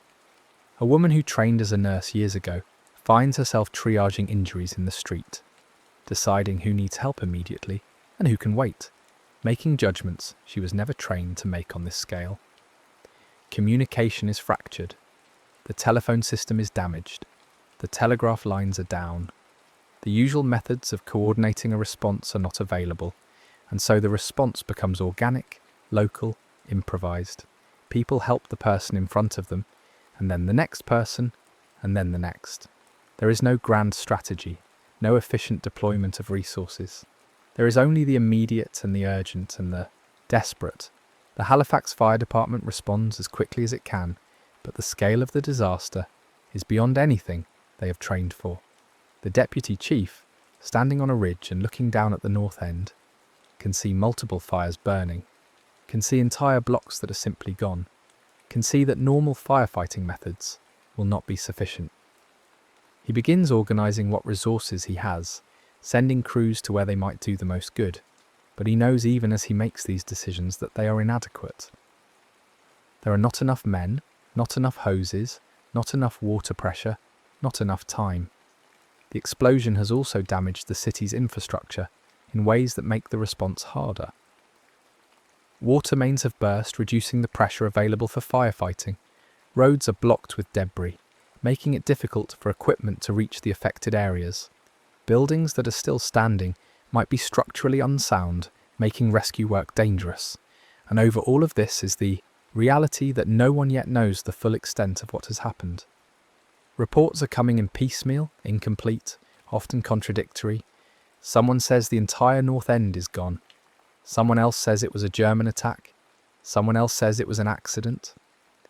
The truth is that no one has the full picture yet, and so everyone is operating with partial information, making decisions based on guesses and instinct and the immediate evidence of their senses. The injured begin to arrive at hospitals in waves. Victoria General Hospital, located on the edge of the blast zone, has itself been damaged. Windows shattered, ceilings collapsed in some areas, equipment destroyed. But it is still standing, and it is still functional, and within minutes of the explosion, the staff are organising to receive casualties. They do not yet know how many are coming. They do not yet know what kinds of injuries to expect. They simply know that people will need help, and they begin preparing for that. The first casualties are the ones who can still walk, who have made their own way to the hospital with cuts and burns and broken bones. They arrive bleeding, some in shock, some remarkably composed, all needing attention. The staff move quickly, setting up triage stations, assessing injuries, deciding who needs immediate surgery and who can wait. But as the morning progresses, the nature of the injuries becomes more severe. People are brought in on stretchers, on makeshift carts, carried by neighbours and strangers. Some have blast injuries, lungs damaged by the pressure wave, internal bleeding, trauma that is not immediately visible but is life-threatening. Some have crush injuries from collapsed buildings. Some have burns that cover large portions of their bodies. The hospital is not equipped for this. No hospital is equipped for this. The beds fill quickly, and then the hallways fill, and then the staff are treating people on the floors, in the waiting rooms, anywhere there is space. Supplies begin to run low. Bandages, antiseptics, morphine, surgical instruments, all of it is being used faster than it can be replenished. The doctors and nurses work without stopping, moving from patient to patient, making rapid assessments, providing what care they can, knowing that for some there is nothing they can do. Outside the hospital, volunteers are beginning to organise. People from the South End, which was less affected by the blast, are making their way north to help. They bring blankets, food, medical supplies from their own homes. They offer their houses as temporary shelters for the displaced. Churches and schools and community halls are opened up, transformed into relief stations where people can find warmth and safety and some measure of care. The response is not coordinated by any central authority at first. It is simply the human instinct to help, manifesting in hundreds of small acts that collectively begin to make a difference. But even as help is arriving, the situation continues to deteriorate. The fires in the North End are spreading, consuming block after block. The fire department is fighting them, but they are undermanned and overwhelmed. Some buildings are abandoned to the flames because there is no choice, because the resources have to go to protecting structures that might still be saved. The decision to let something burn, to prioritise one area over another, is made by exhausted men standing in smoke and heat. making impossible choices based on insufficient information. The weather begins to change. The morning's cold was just the beginning. A storm is coming, moving in from the Atlantic, bringing with it snow and wind and temperatures that will drop well below freezing. The forecast, had anyone been paying attention to it, would have been concerning. But no one was paying attention, because they were all focused on the immediate disaster. And now the storm is arriving, and it is adding a new layer of urgency to an already desperate situation. The snow starts around noon, light at first, then heavier. It covers the debris, making it harder to see what is underneath, harder to search for survivors who might be trapped. It makes the streets more difficult to navigate, slowing rescue efforts. It makes the work of firefighting more miserable, as the cold bites at exposed skin and the snow melts into water that freezes on clothing. And most critically, it means that the injured, who are outside, who are waiting for help, who are sheltering in damaged buildings, are now dealing not just with their injuries, but with exposure to the elements. Makeshift hospitals are set up in schools and churches, but they are not heated properly, and they do not have enough blankets, and the injured are lying on floors, or on pews or on classroom desks, trying to stay warm, trying to endure. Volunteers move among them, doing what they can, but there are too many people and not enough hands. A woman with a broken leg lies, shivering in a corner of a church basement, and someone brings her a coat, and she wraps it around herself, and tries not to cry, because crying seems like giving up, and she's not ready to give up. The psychological impact of the disaster is beginning to set in. The shock that insulated people in the first hours is wearing off, and in its place comes grief, fear, anger, confusion. People are looking for loved ones, moving through the streets calling names, checking makeshift morgues that have been set up in public buildings, asking anyone they meet if they have seen a particular person. The process of identifying the dead is chaotic. Bodies are brought to central locations, and people walk through, looking at faces, trying to recognize someone, hoping not to recognize someone. The grief is everywhere, in the faces of those searching, in the silences that stretch between questions, in the way people move, slowly, as if the weight of what has happened is a physical thing they are carrying. Children are particularly affected, and the city suddenly has hundreds of orphans, children who are separated from their parents in the blast, children whose parents are dead or missing or hospitalized. Volunteers take them in, trying to provide some comfort, some stability, but it is hard to comfort a child who does not understand why the world has become so frightening. A little girl sits in the corner of a relief station, clutching a doll that is missing an arm, and she does not speak, does not cry, just sits and stares at nothing. Someone brings her food, and she does not eat it. Someone asks her name, and she does not answer. She is somewhere else, somewhere inside herself, where the noise and the fear cannot reach. As night falls, the city is still burning. The fires in the north end continue despite the best efforts of the fire crews. The snow is falling heavily now, accumulating on the ground, making everything more difficult. The temperature drops further, and the injured are suffering from hypothermia in addition to their other wounds. Hospitals are running out of space, out of supplies, out of the energy needed to keep going.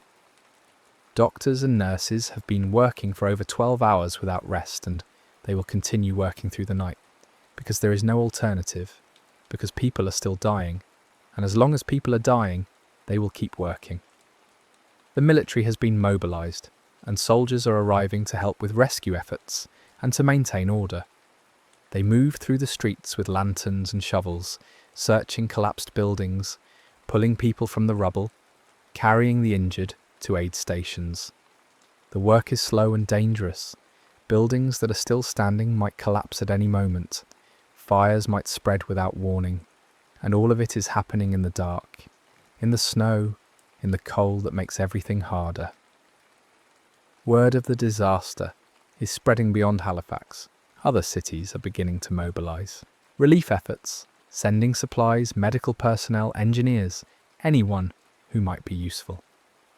Trains are being loaded with blankets and food and medicine. Doctors and nurses are volunteering to travel to Halifax to help. The response is generous and swift, but it will take time for this help to arrive.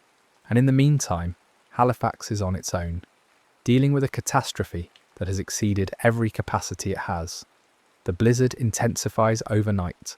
The wind howls through the damaged buildings, finding every gap and crack, making it impossible to stay warm, even indoors. Snow drifts against debris, creating new obstacles, hiding dangers. The visibility is so poor that rescue work becomes nearly impossible. People are told to shelter in place, to stay where they are until morning. But for those who are trapped, who are injured, who are waiting for help that has not yet come, staying in place means enduring hours of cold and darkness and fear. In the shelters, volunteers try to keep spirits up, to provide comfort, to maintain some sense of normalcy. They organise children into groups, telling them stories, singing songs, anything to distract them from the reality of what has happened. They serve what food they have, rationing carefully, because supplies are limited and no one knows when more will arrive. They distribute blankets, prioritising the injured and the very young and the elderly, and everyone else huddles together for warmth. The night is long. The darkness is deeper than usual because so much of the city's power is out. There are no street lights, no lights from shops or homes. The only illumination comes from fires that are still burning and from the lanterns that rescuers carry as they move through the streets. The city feels like it has been erased, like it has become something unfamiliar and hostile. People who have lived in Halifax their entire lives feel lost, disoriented, unable to find their bearings in a landscape that has been so thoroughly transformed. Survivors huddle in basements, in the backs of shops, in any space that offers some protection from the wind and snow. They listen to the storm and wonder if it will ever end, if morning will bring relief or just more of the same. They think about the people they have lost, about the homes that are gone, about the city that was and the city that is now. Some pray, some cry, some sit in silence, too exhausted and traumatized to do anything else. The morning comes slowly, the light reluctant to penetrate the heavy cloud cover and the falling snow. When dawn finally arrives, it reveals a city that looks even worse than it did the night before. The snow has covered everything in white, creating a deceptive beauty that masks the devastation underneath. Entire neighbourhoods are unrecognisable. Streets that were once familiar are now just open spaces filled with debris. The harbour is littered with wreckage. Pieces of ships, pieces of piers, pieces of lives. The rescue efforts resume with the light, but the conditions are brutal.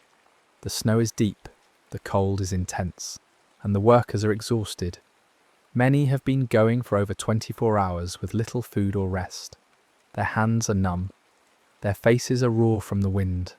Their bodies are operating on reserves that are nearly depleted. But they continue because the alternative is to stop. And stopping means accepting that there are people who will not be saved.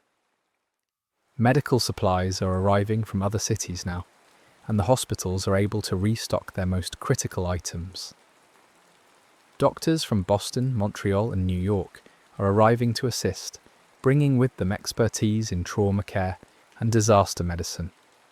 They integrate into the existing teams, and the level of care improves, though the sheer number of patients means that everyone is still working at capacity.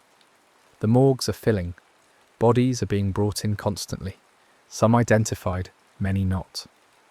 The process of cataloguing the dead is grim, work performed by volunteers who have to steel themselves against the emotional impact of what they're seeing.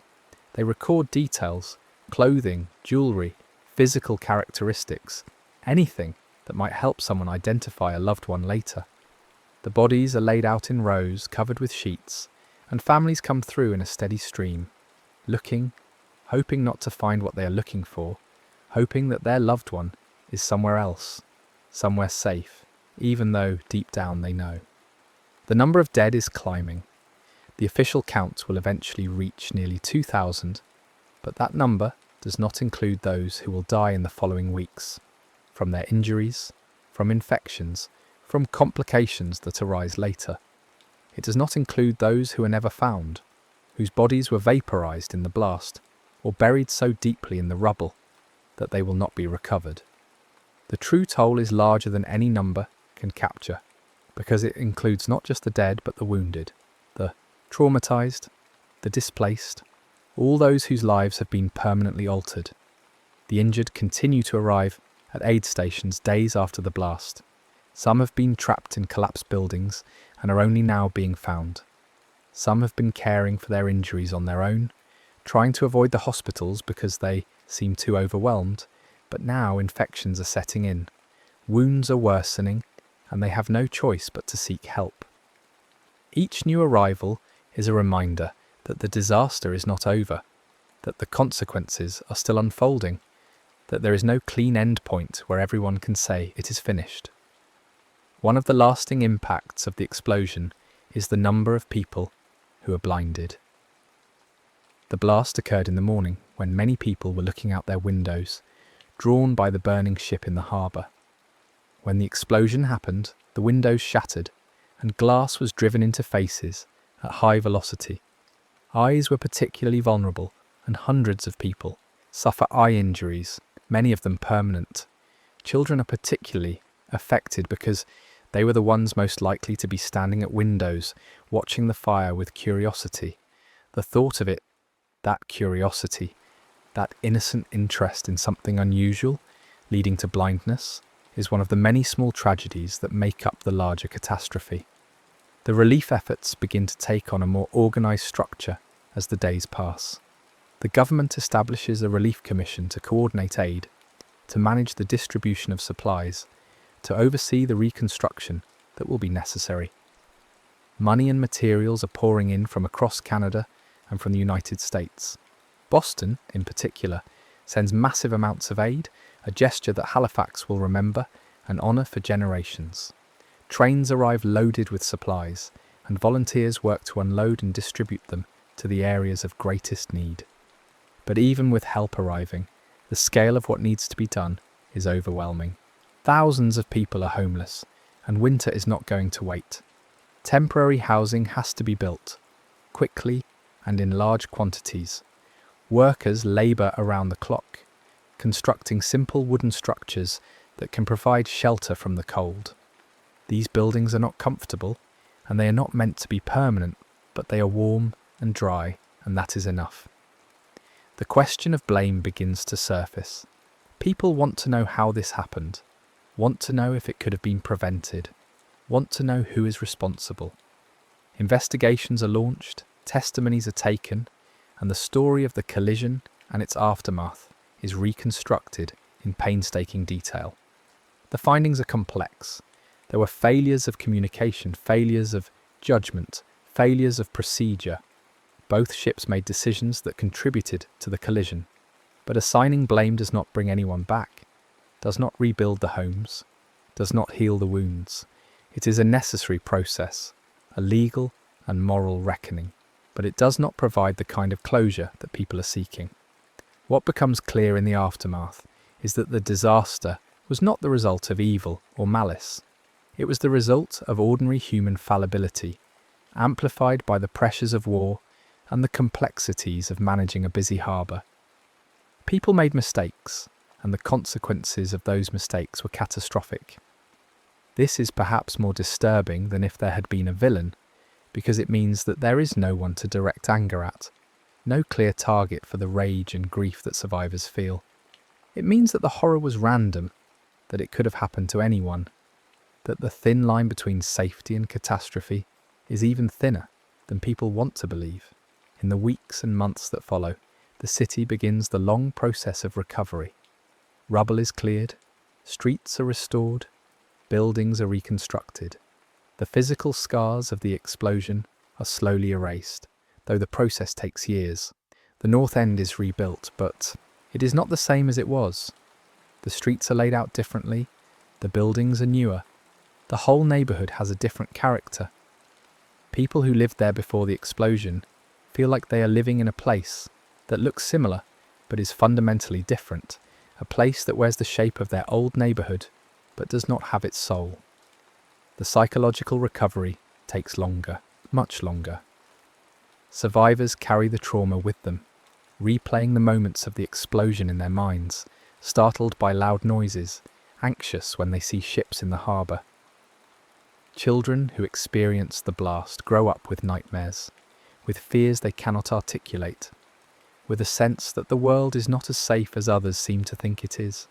Families are fractured by loss, by grief that does not heal, by the difficulty of moving forward when so much has been taken away. But alongside the trauma, there is also resilience. The community that emerged in the immediate aftermath, the neighbours, helping neighbours, the strangers becoming caregivers, the collective effort to save and protect and rebuild, that community persists. People remember what it felt like to be part of something larger than themselves, to be connected by shared suffering and shared purpose. The disaster created bonds that last, friendships formed in the worst circumstances that endure through the better times that follow. The story of the Halifax explosion becomes part of the city's identity, a defining moment that shapes how residents understand themselves and their place in history. It is taught in schools, commemorated in memorials, remembered in stories passed down through families. But for those who lived through it, it is more than history. It is a lived experience, a set of memories that remain vivid no matter how much time passes. They remember the sound of the explosion, the way the ground shook, the smell of smoke and burning, the sight of the sky on that morning, the faces of those they lost. They remember small things too, details that seem insignificant, but that stick in the mind with strange clarity. The pattern of frost on a window just before the blast, the taste of tea that morning at breakfast, the feeling of cold air on their face as they stepped outside. These small sensory memories become anchors, ways of marking the before and after, ways of holding on to the world as it was before everything changed. Some survivors find it hard to talk about what happened. The words feel inadequate, insufficient to capture the scale of the event or the depth of their experience. They live with the memories internally, processing them alone, finding their own private ways to cope. Others feel compelled to speak, to bear witness, to make sure that what happened is not forgotten. They tell their stories to journalists, to historians, to their children and grandchildren, wanting the truth of it to be preserved, wanting people to understand not just the facts but the feeling, the reality of what it was like to live through that day. The explosion also changes how people think about technology and progress. The war had already introduced a kind of ambient dread, a sense that the world was becoming more dangerous, that human ingenuity was creating tools of destruction that exceeded the wisdom to control them. The Halifax explosion reinforced that feeling. Here was a disaster caused not by nature, but by human activity, by the machinery of war, by the simple fact of two ships carrying volatile materials in too close proximity. It was preventable, and yet it happened. And if it could happen here, it could happen anywhere. The sense of vulnerability, the awareness that daily life exists within a framework of systems that can fail catastrophically, becomes part of the collective consciousness. In the hospitals, the doctors and nurses who cared for the injured in those first days carry their own trauma. They remember the decisions they had to make, who to help first, who to give morphine to, who to let die because resources were limited and choices had to be made. Some of them struggle with guilt, wondering if they could have done more, if a different decision might have saved a life. They talk to each other sometimes, sharing the burden, but often they suffer in silence, because they feel that their pain is less valid than that of the victims and their families. The relief workers, the volunteers who showed up to help in the immediate aftermath, also carry the experience with them. Many of them were not trained for disaster response, were not prepared for the things they would see and do. They helped pull bodies from rubble. They held the hands of dying strangers. They worked until they collapsed from exhaustion. And then when the immediate crisis was over, they went back to their regular lives. But they were changed. They had seen what people are capable of, both the worst, the fragility and vulnerability of human life, and the best, the courage and compassion that emerge in the face of suffering. The story of the Halifax explosion is also a story about community and mutual aid. In the days and weeks after the blast, the city functioned not through top-down directives, but through distributed, organic efforts. People assessed the needs around them and responded. They shared food, shelter, labour, comfort. They created systems of care out of nothing, improvising solutions to problems they had never encountered before. This kind of response, decentralised, adaptive, driven by empathy rather than obligation, became a model for disaster relief, though it was not recognised as such at the time. It was simply what people did, because it was what needed to be done. The children who survived grow up with a particular kind of knowledge, a wisdom that comes from having experienced something that most people never will. They know that safety is conditional, that the world can change in an instant, that loss is always possible. Some of them become cautious, risk-averse, protective of themselves and those they love. Others become bold, feeling that since they have already survived the worst, they have less to fear. But all of them carry the memory, and it shapes how they move through the world, how they assess danger, how they value the ordinary moments of peace and stability. The physical reconstruction of Halifax is, in some ways, the easiest part of the recovery. Buildings can be rebuilt, streets can be cleared, infrastructure can be restored. But the emotional and social reconstruction is more complex. Families have to learn how to function with missing members. Communities have to redefine themselves without the people and places that were lost. The city has to integrate the disaster into its story, to find a way to honour the dead while also moving forward, to remember without being paralysed by grief. Memorials are built, places where people can come to remember, to grieve, to connect with others who share their experience. These become important gathering points, especially in the early years when the disaster is still fresh. People stand at the memorials and cry, or they stand silently, or they talk to each other about what they remember. The memorials serve a function, providing a physical location for the emotional work of mourning, but they are not enough. Grief is not something that can be contained in a single place, or expressed in a single ritual. The explosion also has political and social consequences. The disaster exposes weaknesses in the city's infrastructure, in its emergency preparedness, in its capacity to respond to large-scale crises. These weaknesses are addressed in the years that follow, with improvements to building codes, fire safety regulations, harbour management procedures. The lessons of Halifax are applied not just in that city, but in others, as governments and institutions study what happened and what might be done to prevent similar disasters in the future. But there is also a recognition that no amount of preparation can eliminate risk entirely. Systems can be made safer, but they cannot be made perfectly safe. Human error will always be a factor. Chance will always play a role. The Halifax explosion becomes a case study in both what can be done to mitigate disaster and what cannot be controlled.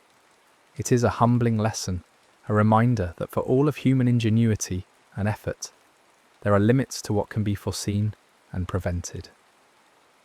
As the years pass, the survivors age and the memory of the explosion begins to transition from lived experience to recorded history. The people who were children at the time become adults, then elders, and eventually they are the last living links to that day. They give interviews, they write memoirs, they participate in commemorations. They feel the weight of being the ones who remember, who can testify to what it was really like, who can correct the simplifications and inaccuracies that creep into historical accounts. And when they die, a certain kind of knowledge dies with them. the embodied, sensory, immediate understanding of the event. But the story persists. It is told and retold in classrooms and museums, in books and documentaries, in family conversations. It becomes part of the cultural memory of the region, a touchstone for discussions about disaster, resilience, community. The details are preserved in archives, in photographs, in artifacts. The names of the dead are recorded, ensuring that they are not forgotten. The story is kept alive because it matters, because it says something important about human vulnerability and human strength, about the fragility of the structures we depend on and the capacity of people to respond when those structures fail. The Halifax explosion is often described as a forgotten disaster, overshadowed by the larger events of the First World War and later by the Second World War. But in Halifax itself, it is not forgotten. It is a central part of the city's identity, a shared history that connects generations. People who were not alive in 1917 still know the story, still feel a connection to it, still understand themselves as part of a community that survived something extraordinary. There is a particular quality to disasters that occur during ordinary moments. The plane crash during a routine flight, the earthquake during breakfast, the explosion on a Thursday morning when people are thinking about their errands and their work. These events are more disturbing than those that occur during already extraordinary circumstances because they violate the assumption that daily life is safe, that the normal rhythms of existence are reliable. The Halifax explosion was this kind of disaster. It happened on a day that started like any other, and that ordinariness makes it more haunting because it suggests that catastrophe is always closer than we think, that the line between a normal morning and a tragedy is thinner than we want to believe. For the survivors, the challenge was not just to recover from what happened, but to find a way to trust the world again, to believe that it was possible to go about daily life without constant fear, to rebuild not just homes and streets, but the sense of security that had been shattered. Some managed this more easily than others. Some were able to compartmentalize the experience, to put it in a mental box and move forward with their lives. Others struggled, carrying the fear and anxiety with them, never quite able to relax, always waiting for the next catastrophe. The psychological concept of post-traumatic stress was not well understood in 1917. Survivors who struggled with nightmares, flashbacks, hypervigilance, and other symptoms did not have a framework for understanding what they were experiencing. They often felt isolated, ashamed of their inability to just get over it, blame themselves for their continued distress. There was little formal support available, few therapists or counsellors trained in trauma, no recognition that what they were experiencing was a normal response to an abnormal event. They coped as best they could, relying on family, friends, faith, work, whatever tools they had available to them. The story of the Halifax explosion is also a story about how communities come together in crisis and then have to figure out how to live together in the aftermath. The bonds formed in the immediate emergency were strong, forged in shared suffering and shared purpose. But as time passed and life returned to something resembling normal, those bonds were tested. People had different ways of coping, different needs, different ideas about how to move forward. Some wanted to talk about what had happened, to process it collectively. Others wanted to put it behind them, to focus on the future rather than dwelling on the past. These differences could create tension, as people who had been united in crisis found themselves divided in recovery. There were also questions about fairness and justice in the distribution of aid. Some families received more help than others, not because of any deliberate inequity, but because of the chaotic nature of the relief effort. Because some people were better at navigating bureaucratic systems, because some neighbourhoods were more visible than others. This created resentment, the feeling that suffering was not being treated equally, that some losses were being valued more than others. These tensions had to be worked through, and they were not always resolved cleanly. The explosion also brought attention to class divisions within the city. The North End, which bore the brunt of the damage, was largely a working-class neighbourhood. The South End, which was wealthier, was less affected. This geographic and economic division became more visible in the aftermath, as the scale of need in the North End became apparent.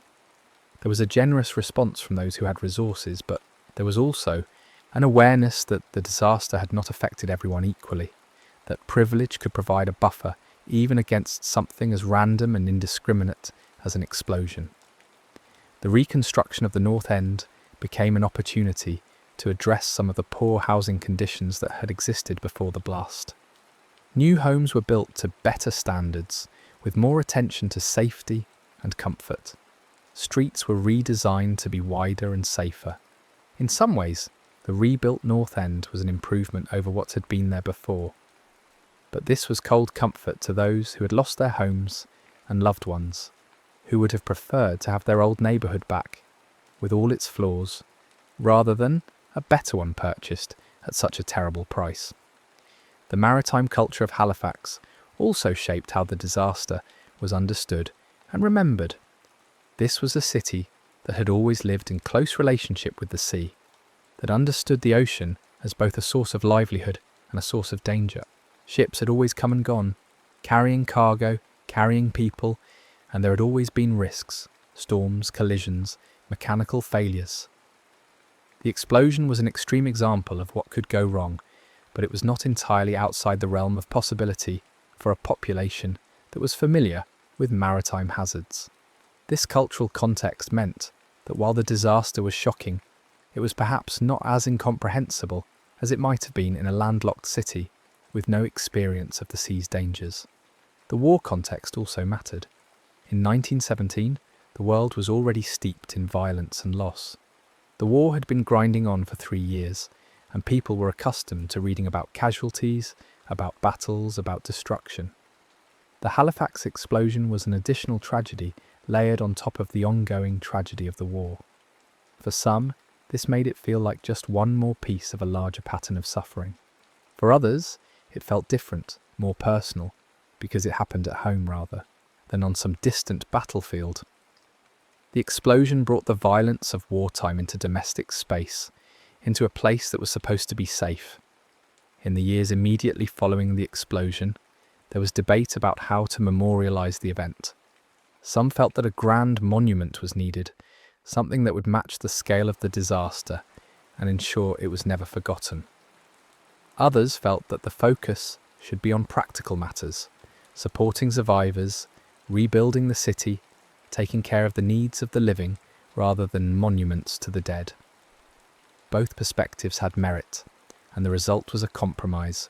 Memorials were built, but they were relatively modest, and the bulk of resources went to reconstruction and relief.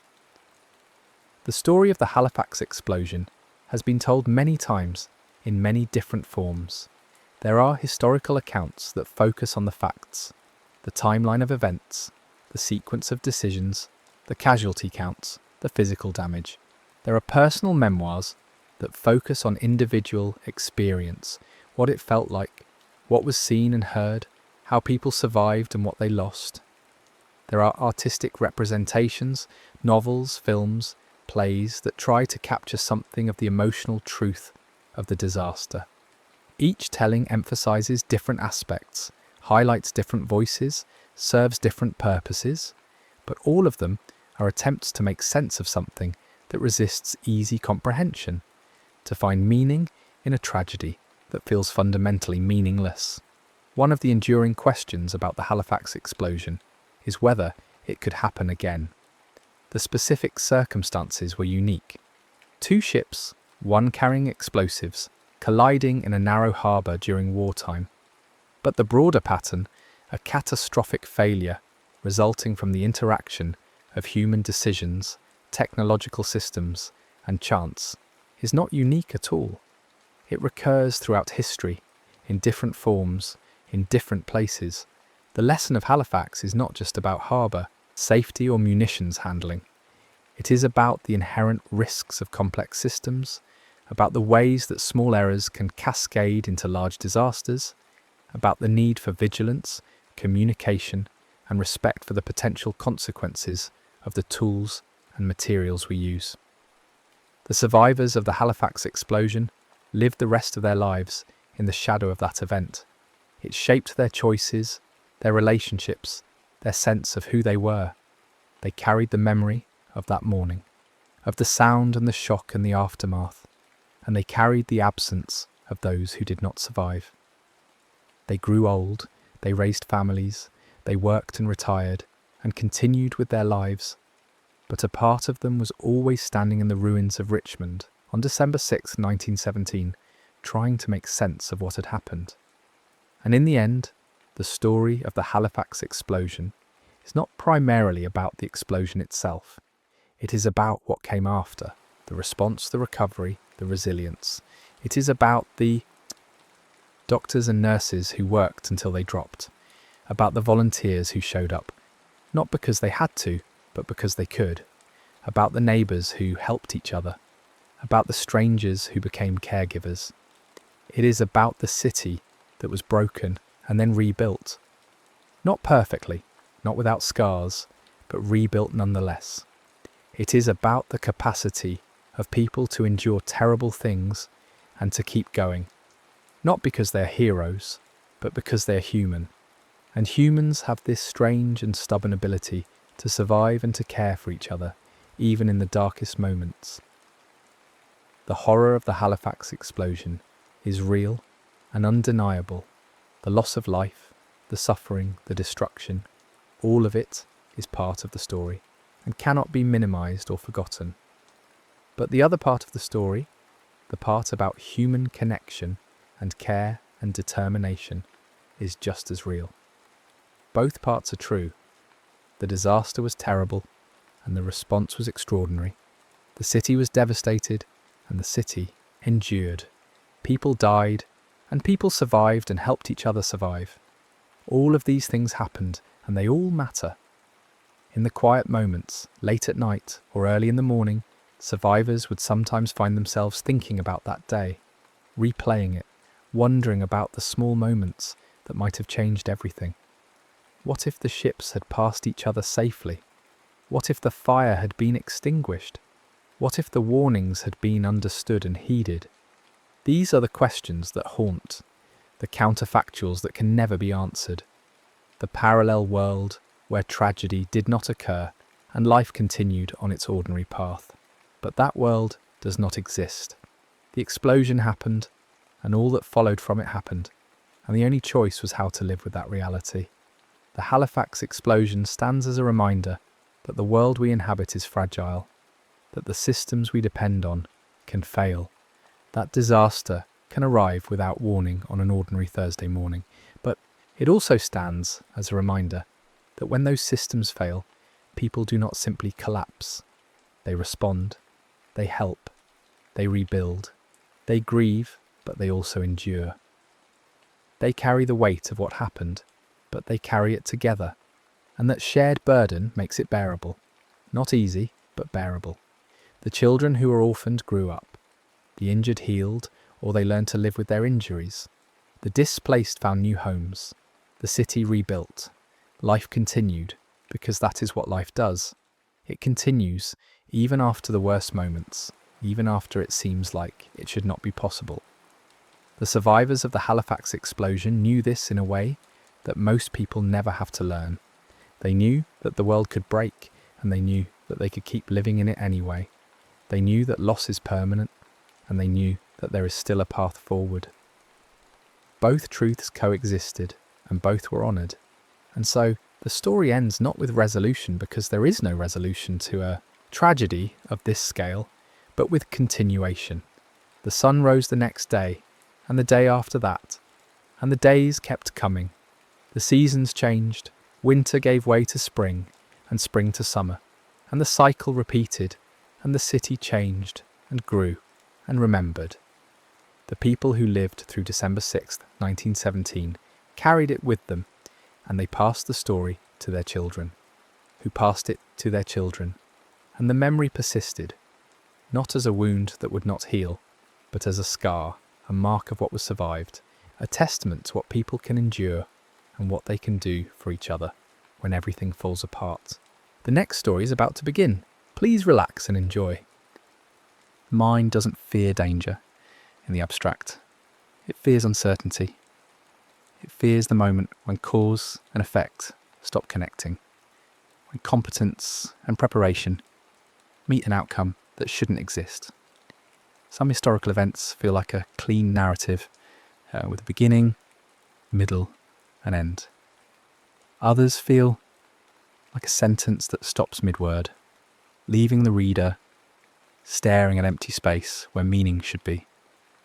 The Dyatlov Pass incident occupies that second category, not because it involves monsters or impossibilities, but because it contains all the elements of ordinary human intention: planning, skill, confidence, routine, and then introduces a sudden break in logic that has never been satisfactorily restored.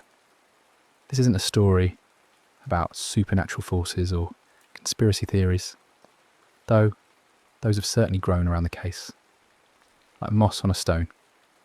This is a story about how a winter night in the mountains can turn the world into an unanswered question. How 9 capable people can make a decision that looks, in hindsight, completely incomprehensible, and how the absence of a clear explanation becomes its own kind of presence, filling the space where understanding should be. The group that set out in late January 1959 weren't thrill seekers or reckless adventurers. They were experienced hikers who treated winter travel as a serious discipline, requiring preparation, physical conditioning, and respect for the environment. Most were students or recent graduates from the Ural Polytechnic Institute, young adults in their 20s with the kind of practical intelligence that comes from technical education, and the confidence that comes from having done difficult things before. They knew how to read weather, how to pace themselves, how to distribute weight in their packs, how to manage group dynamics over days of shared stress and fatigue. Their leader had organised previous expeditions and understood the balance between ambition and safety. The route they chose was challenging but not unprecedented.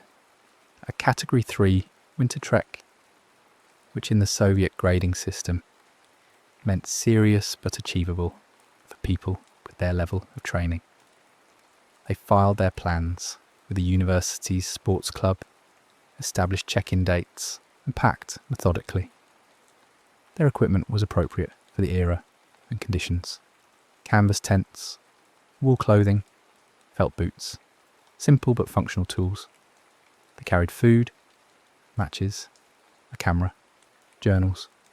They moved as people do when they expect to return and tell stories about the experience. 10 people started the journey.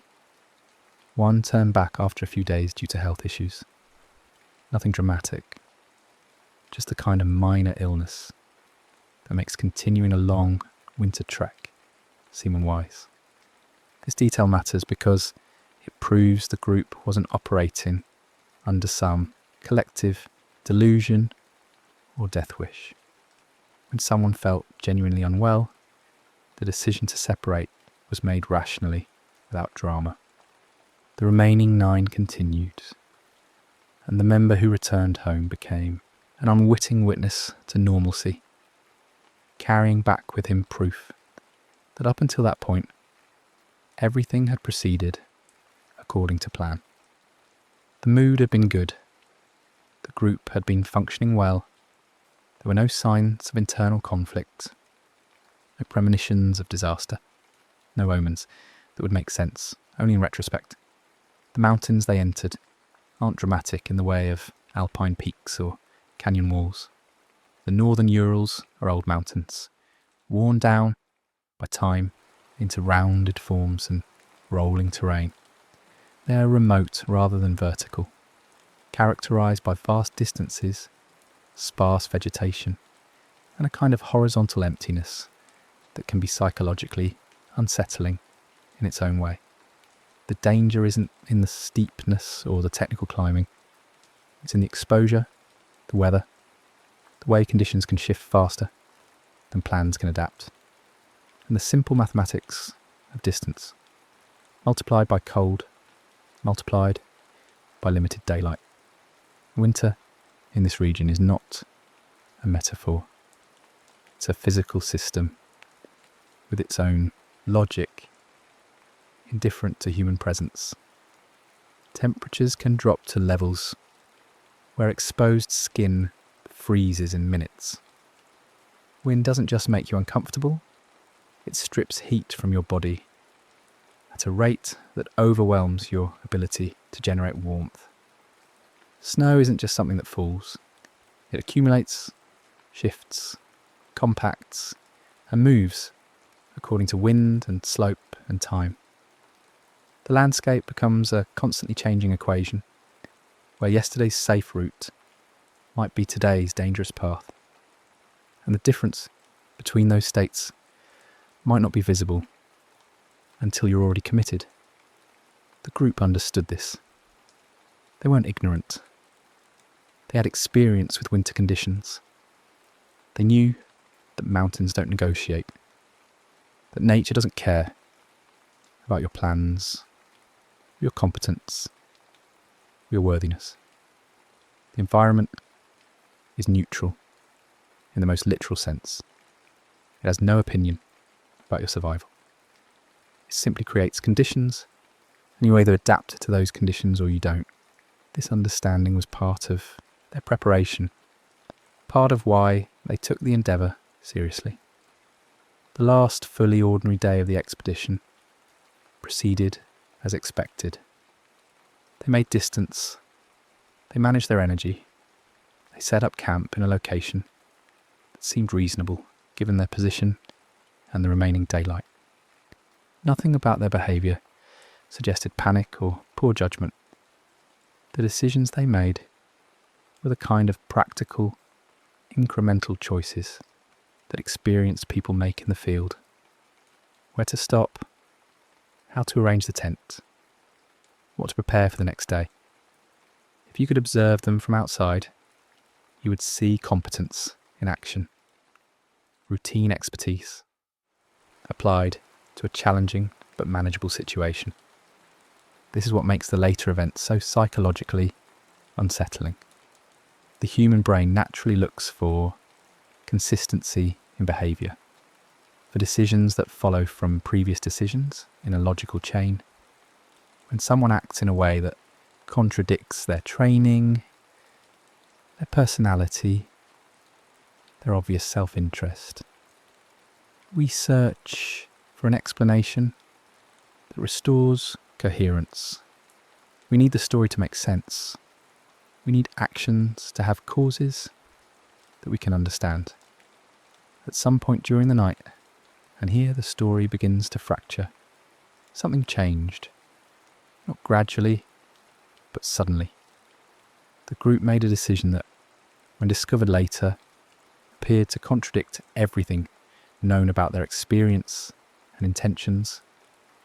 They left their tent in a manner that suggested urgency, that looked more like escape than like any planned movement. This wasn't the careful packing and organised departure of people who decided to relocate.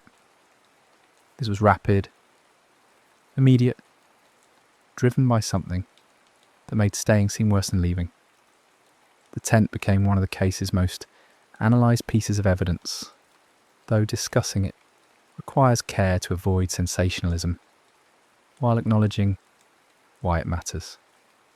The shelter appeared to have been exited in a way that prioritised speed over everything else, over warmth, over organisation, over the recovery of essential gear.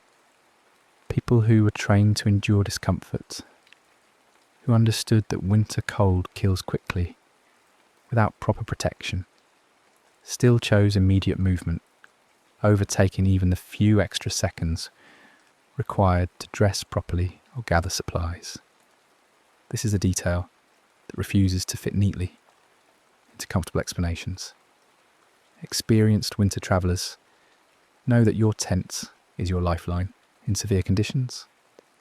Its warmth, its shelter from wind, its protection from the elements that will kill you if you're exposed to them long enough.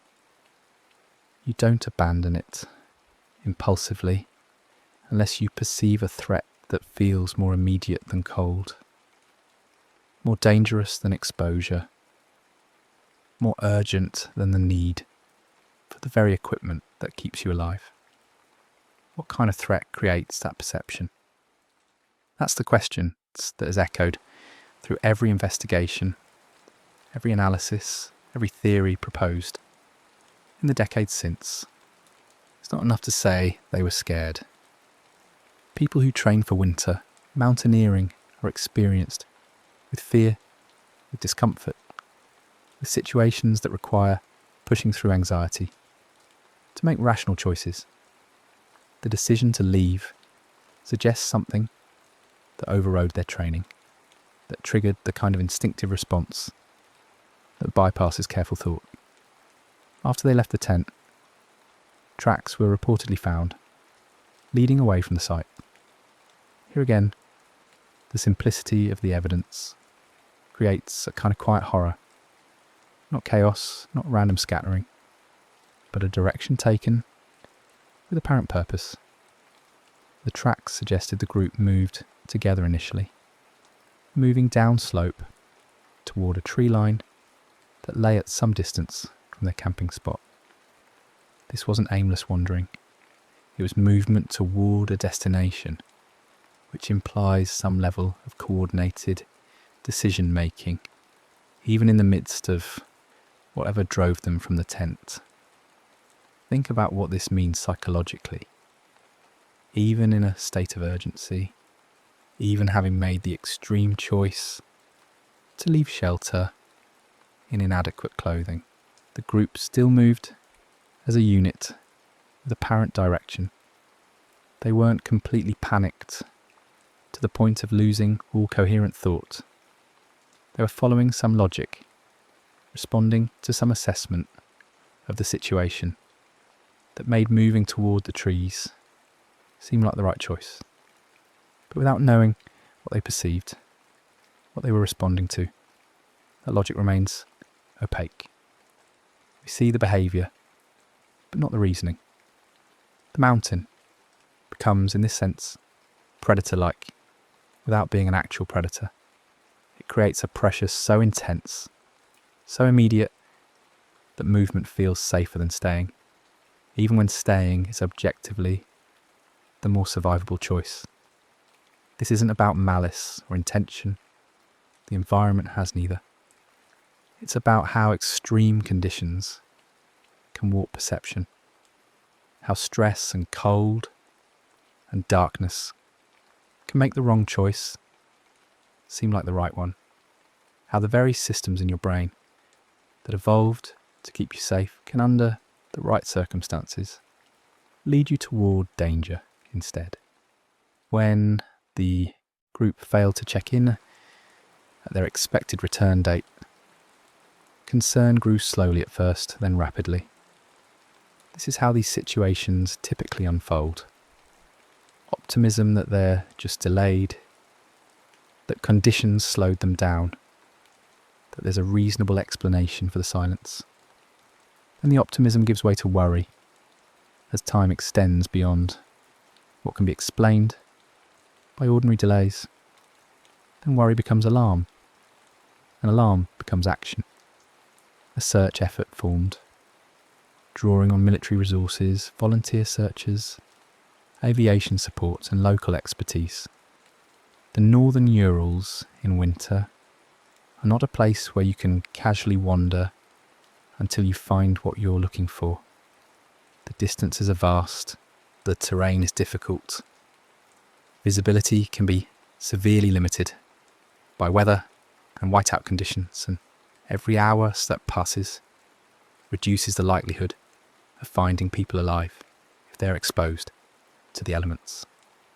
Search operations in such environments are exercises in coordinated urgency, in managing the tension between thoroughness and speed, between the need to cover ground and the risk of missing critical evidence. The discoveries came in stages, which is part of what makes the case so difficult to synthesize into a single, coherent narrative. Finding the tent came first. Damaged, partially collapsed, with the interior containing items that should have been taken if the group had left by choice. This immediately reframed the search from finding delayed hikers to determining what caused experienced people to abandon their shelter. The nature of that abandonment raised immediate questions that the subsequent discoveries would complicate rather than answer. As the search expanded, bodies were found at different locations and in different conditions. Some were closer to the tent, others had made it to the tree line. Still others were found at distance, in positions that suggested they'd survived for some time after leaving the shelter. This spatial distribution tells a story of separation, of the group fragmenting rather than staying together, which adds another layer of questions. Why split up? Was it intentional, or the result of losing each other in darkness and weather? Were some trying to help others? Were they disoriented? What made the case immediately infamous, and what has kept it alive in public consciousness, is that the physical evidence pointed in multiple directions at once. Some findings suggested death from exposure, the expected result of inadequately dressed people spending hours in severe cold. But other findings suggested trauma, force, injuries that seemed inconsistent with a simple story of getting lost and succumbing to hypothermia. This is where discussions of the case often become sensationalized, focusing on specific injuries as if they prove something extraordinary happened, when in fact they complicate the picture without necessarily requiring exotic explanations. The challenge for investigators was that explaining one set of evidence often made another set harder to explain. If you frame it as a pure exposure situation, you have to account for why experienced hikers would make such catastrophic decisions. If you frame it as a natural disaster, like an avalanche, you have to explain the pattern of where bodies were found and the nature of the injuries. If you frame it as some kind of human conflict, you have to account for the lack of evidence supporting that theory and the improbability of such an encounter in that location in winter. The first official explanation offered what amounted to a category, rather than a detailed sequence, an overwhelming natural force, sometimes translated as compelling natural force or unknown compelling force, depending on how the Russian phrase is interpreted. This wasn't incompetence or cover-up. It was the honest limit of what the evidence could support. The investigators could see that something had compelled the group to leave their tent under circumstances that led to their deaths, but they couldn't determine with certainty what that something was. In the absence of definitive proof, they offered a conclusion that was technically accurate, but emotionally unsatisfying. Nature killed them, but we cannot say exactly how or why it happened the way it did. This is part of what makes the case so psychologically sticky. We expect investigations to produce answers, to take chaotic events and reduce them to clear cause and effect. When that doesn't happen, when the paperwork ends with uncertainty, It violates our sense of how stories should work. The world took 9 capable people and left behind physical evidence that still cannot be assembled into a single, coherent narrative that accounts for all the details. That absence of narrative closure becomes its own kind of presence, a gap that the mind wants to fill. Over the decades, numerous theories have been proposed, refined, debated, and challenged. It helps to sort these not by likelihood, but by category, understanding that each attempts to explain the evidence from a different angle, and each has strengths and weaknesses. Nature-driven theories focus on environmental events that could create the conditions for the group's decisions. One prominent suggestion involves wind phenomena, not just ordinary wind, but specific types of high-speed wind events that can occur in mountain environments under certain conditions. Katabatic winds, for instance, can reach extreme velocities and carry acoustic properties that some researchers suggest might produce infrasound at frequencies that affect human physiology and psychology. The theory proposes that such an event could have created feelings of intense panic, pressure, disorientation, or dread that would explain why the group left their shelter, despite their training, telling them to stay. Another nature-based theory involves snow dynamics, not necessarily a full avalanche, but the kind of snow slab movement or accumulation that could create a perceived immediate threat. The tent was positioned on a slope, and even without a major avalanche, the sound and pressure of shifting snow could potentially prompt a rapid evacuation. Once outside in inadequate clothing, the situation would cascade. Cold impairs judgment, darkness limits navigation, wind disorients, and what began as a tactical retreat becomes a survival crisis where the original shelter becomes unreachable. Some researchers have examined the psychological effects of extreme cold itself, noting that hypothermia produces paradoxical behaviours in its later stages, including paradoxical undressing, where victims remove clothing despite being dangerously cold, driven by confused thermoregulation signals. While this doesn't explain the initial departure from the tent, it could account for some of the puzzling details found later. Behaviours that seem irrational, but are actually products of a failing physiological system. Human-involved theories take a different approach, suggesting that the group encountered other people in the mountains, and that this encounter, whether hostile or merely frightening, triggered their flight from the tent. This category of explanation faces the challenge of improbability. The location was remote, winter travel was rare, and the chances of encountering anyone else were extremely low. Additionally, there's no physical evidence supporting this theory. No tracks of outsiders, no testimony, no artefacts. However, proponents note that absence of evidence isn't necessarily evidence of absence, particularly in conditions where snow and wind could quickly eliminate tracks, and where any potential witnesses would have no reason to come forward if the encounter resulted in tragedy. Some variations of human encounter theories suggest misunderstandings rather than malice. Perhaps the group saw lights or figures at distance and misinterpreted them as a threat.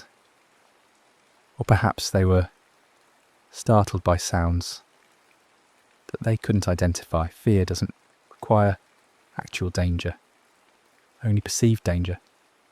And in darkness and isolation, perception can be unreliable. A natural sound or light phenomenon misinterpreted as human presence could theoretically trigger a flight response, especially if the group's mental state was already stressed by cold, fatigue, or environmental conditions. Then there are the theories that exist primarily in the realm of folklore and speculation, the ones that get the most attention in popular media but have the least support from evidence. These include stories of secret military tests, radiation, mysterious lights, cryptids, and various forms of cover-up. It's important to understand why these theories emerge and persist. They're attempts by the human imagination to fill the gap left by insufficient explanation, when the mundane answers feel incomplete, when the official reports seem to shrug rather than conclude. People invent narratives that match the emotional weight of the mystery. These speculative theories tell us more about human psychology than about what happened in the mountains. We create monsters because monsters are comprehensible. A strange creature or a government conspiracy has intention, has logic, has a beginning and middle and end. It's actually more comforting than randomness, more satisfying than we don't know. The real horror isn't in imagining a specific entity or force. It's in accepting that sometimes competent people die for reasons that remain unclear, that nature doesn't always leave behind evidence that assembles into a neat explanation. If we try to construct a plausible sequence without pretending it's definitive, it might look something like this. The group camps in a location that seems reasonable at the time, but exposes them to environmental conditions they don't fully anticipate. During the night, something happens. A sound, a pressure change, a perception of immediate danger that triggers a decision to exit the tent rapidly. This could be a natural phenomenon that they misinterpret, or an actual environmental threat like shifting snow, or a combination of factors that creates a perfect storm of wrong assumptions. Once outside, they face an immediate crisis. They're inadequately dressed for the temperature. They're in darkness. The wind is disorienting. They can't safely return to the tent immediately, either because the threat still seems present, or because they've moved far enough that finding it becomes difficult, or because their state of mind has shifted from tactical retreat to survival emergency, and their decision making is already compromised.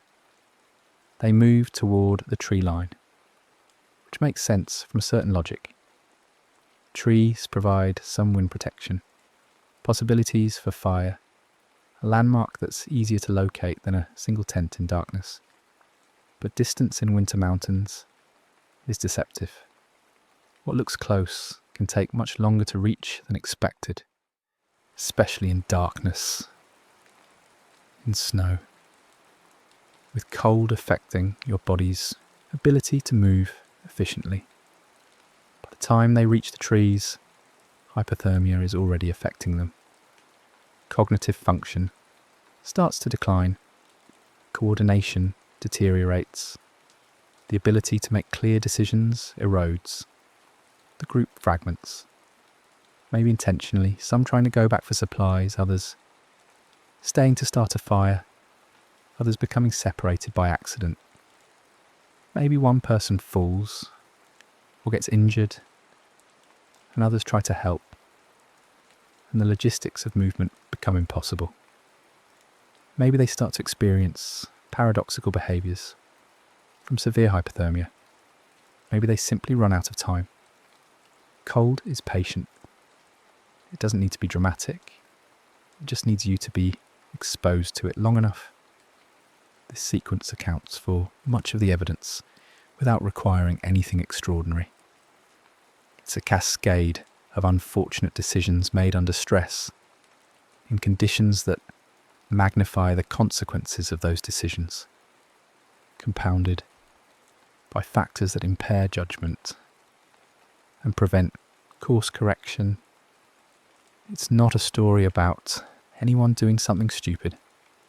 It's a story about how a single wrong assumption, a single moment of misperception, can compound in an extreme environment until the margin for error disappears entirely.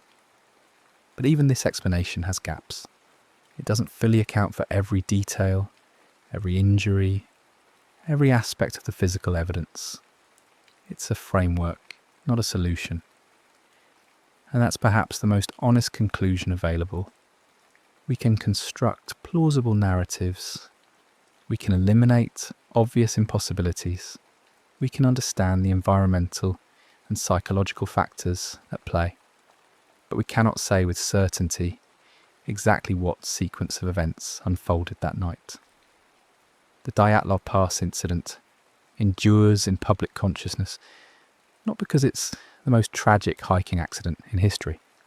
Sadly, many people have died in mountains, often in circumstances that were better documented and understood.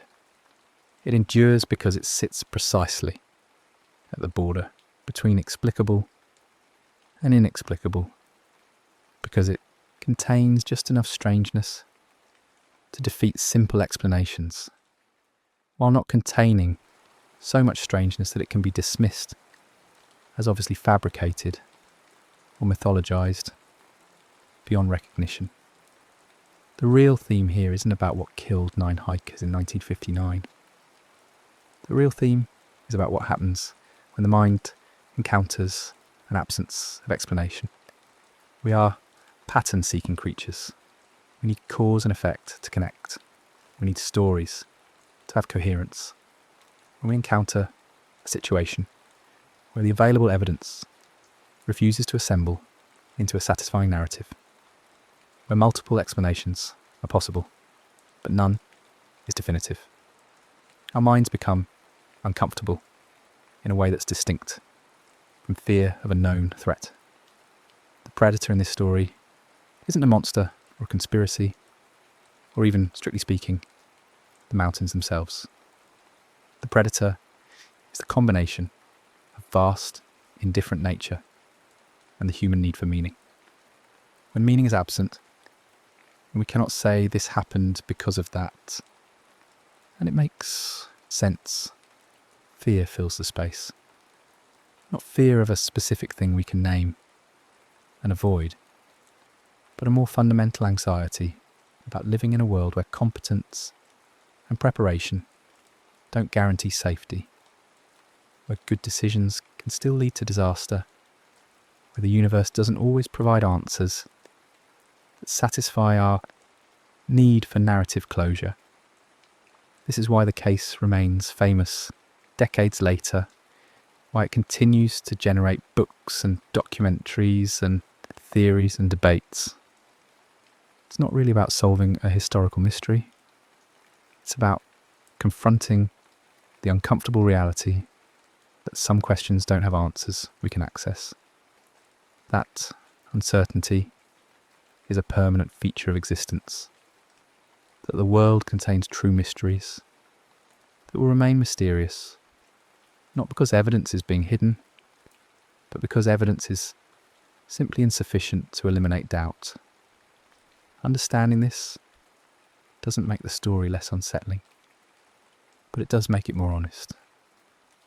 The Dyatlov Pass incident is a mirror that reflects our relationship with the unknown, our discomfort with ambiguity, our need to turn chaos into narrative.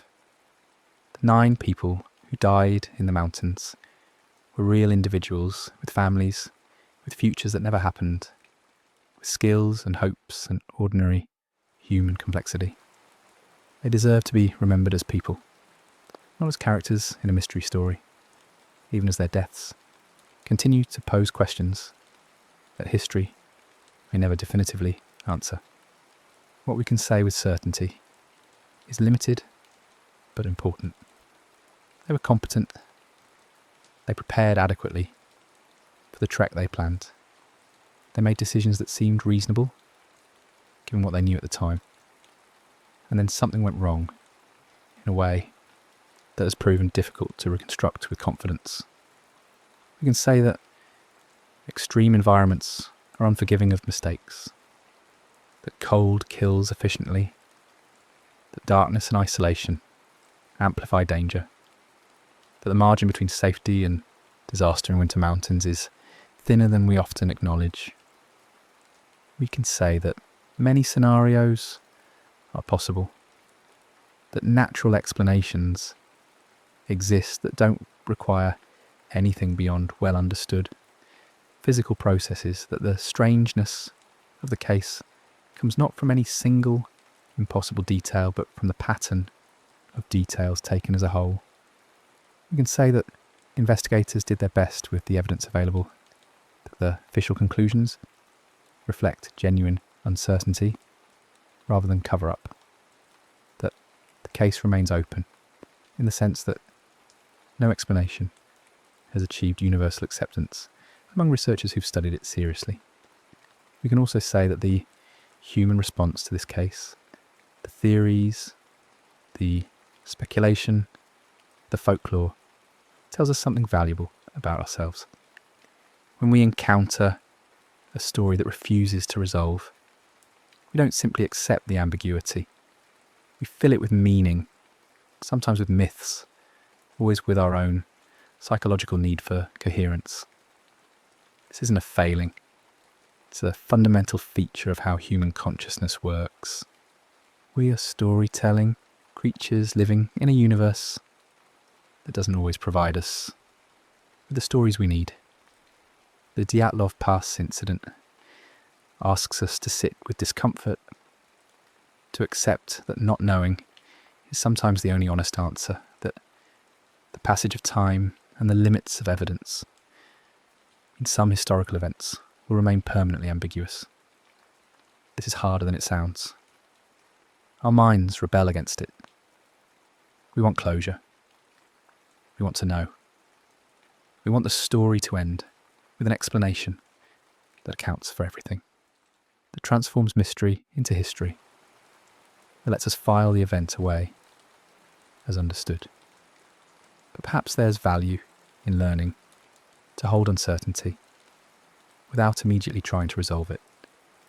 Perhaps there's something important in acknowledging that the world is larger and more complex than our ability to explain every event that occurs within it. Perhaps the real lesson of this case isn't about avalanches or wind or panic or any specific theory, but about humility in the face of the limits of our knowledge. The mountains where the incident occurred are still there, still remote, still indifferent to human presence.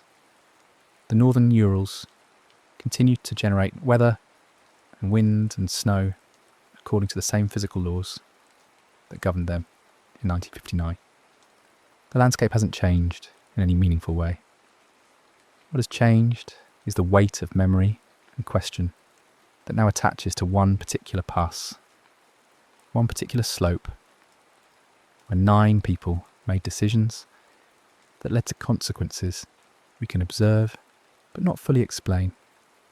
People still hike in those mountains. Winter trekking continues, carried out by individuals who presumably take the lessons of 1959 seriously. Respect the environment, prepare thoroughly, understand that conditions can change, maintain group cohesion, don't underestimate cold or distance or the psychological effects of isolation. The incident serves as a cautionary tale in the hiking community, though what exactly it cautions against remains somewhat unclear, given the uncertainty about what went wrong. Be careful, of course, but careful of what, specifically? That's where the advice becomes fuzzy, because the threat remains undefined. Maybe the caution is more general. Be aware that extreme environments have complex dynamics that can't always be predicted or controlled, that your experience and preparation reduce risk, but don't eliminate it, that you're operating in conditions where small mistakes can cascade into large consequences, that you should never become so confident in your abilities that you stop taking the environment seriously. These are good principles for any challenging outdoor activity, and they don't require solving the mystery to be valuable lessons.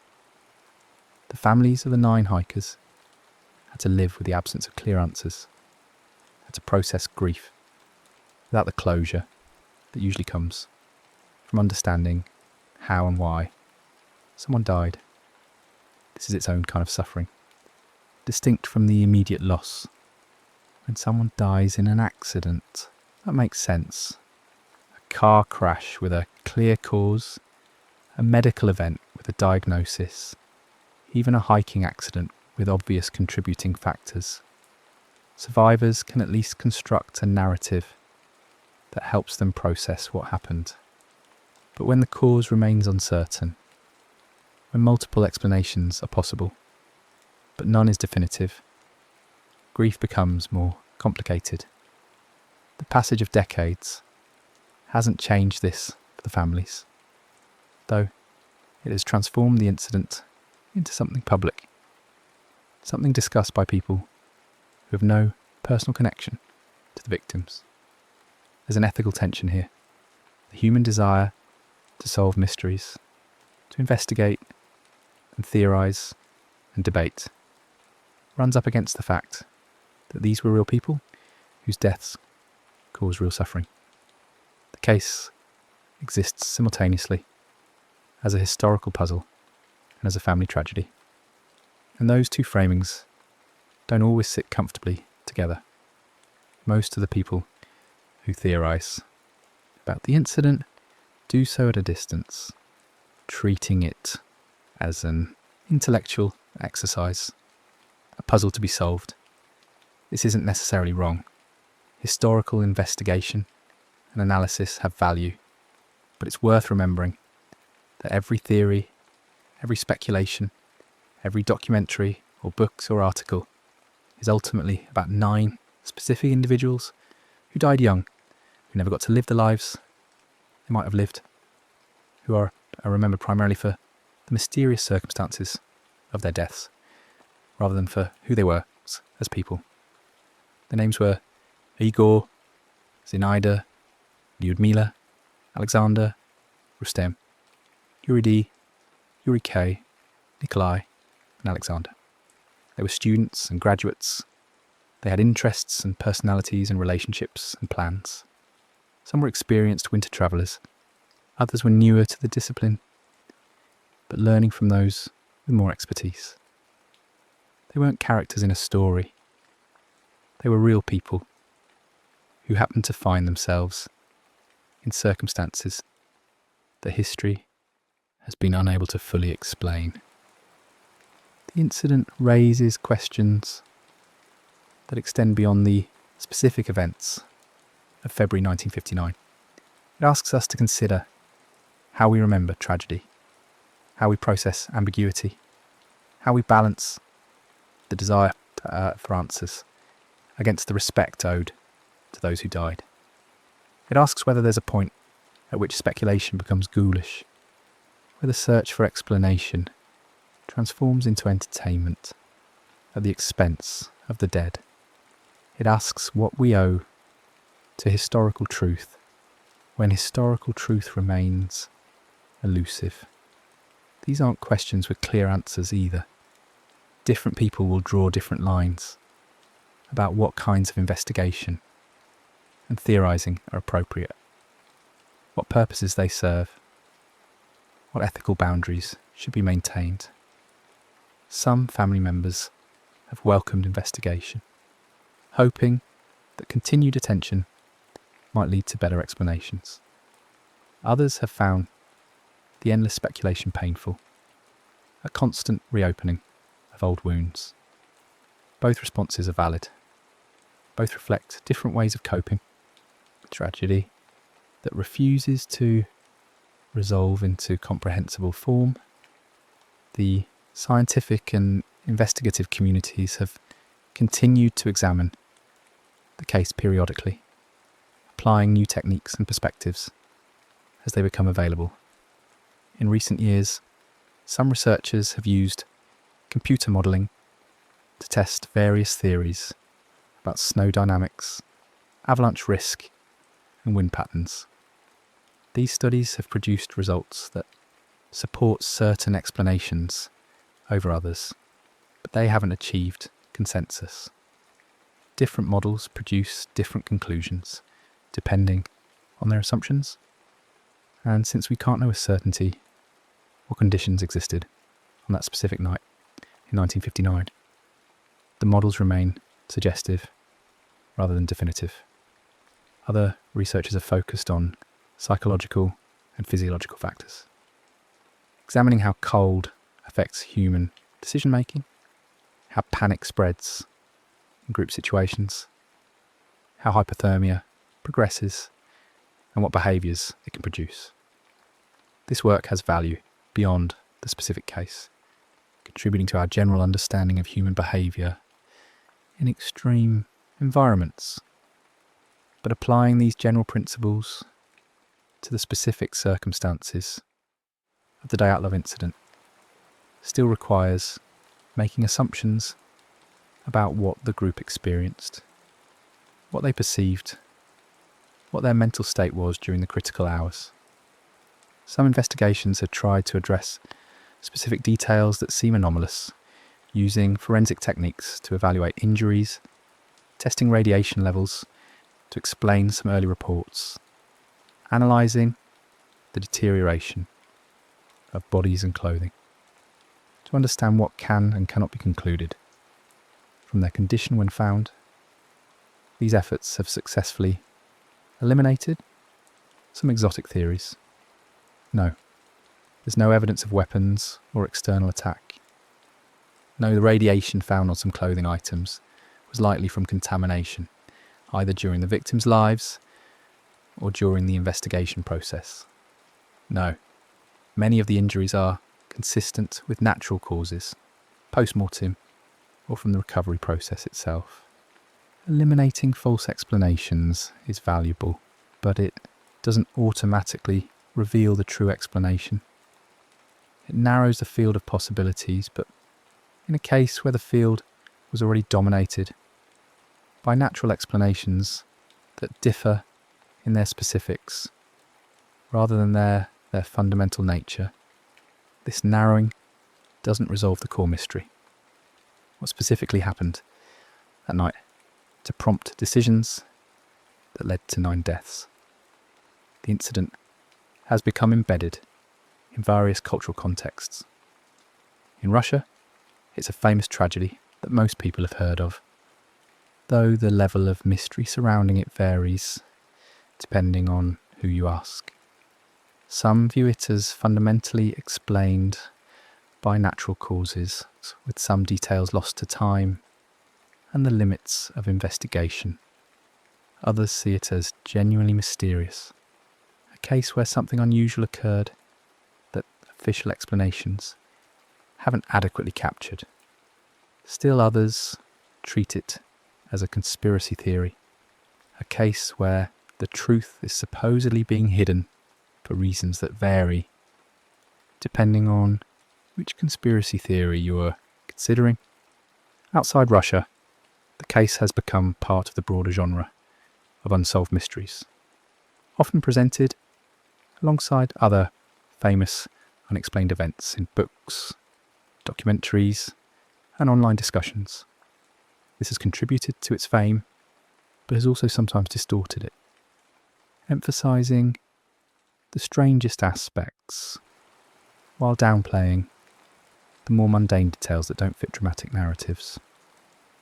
The incident gets packaged for entertainment value, which isn't inherently wrong, but does shape how people understand it, often pushing them toward more sensational explanations. than the evidence warrants. There's also been a tourism dimension. The site of the incident has become a destination for some hikers, people who want to visit the location where this famous tragedy occurred. This raises complex questions about memorial tourism, about whether visiting sites of tragedy serves a legitimate purpose of remembering and honouring the dead, or whether it reduces tragedy to spectacle. Again, there's no single answer. Different people visit with different motivations and different levels of respect. Some visitors treat it as a pilgrimage of sorts, a way to pay respects and to try to understand, even in a small way, the environment the 9 hikers experienced. Others are drawn more by the mystery itself, by the appeal of standing in a place where something unexplained happened. Still others are simply serious hikers for whom the pass is part of a larger trek through the region, with the historical incident being interesting but secondary to their broader goals. The mountains don't judge, they accept visitors without regard for motivation. The passage of time has inevitably changed the nature of the case. Witnesses are gone. Physical evidence has long since been processed, stored or lost. The environment has been altered by 60 plus years of weather and change.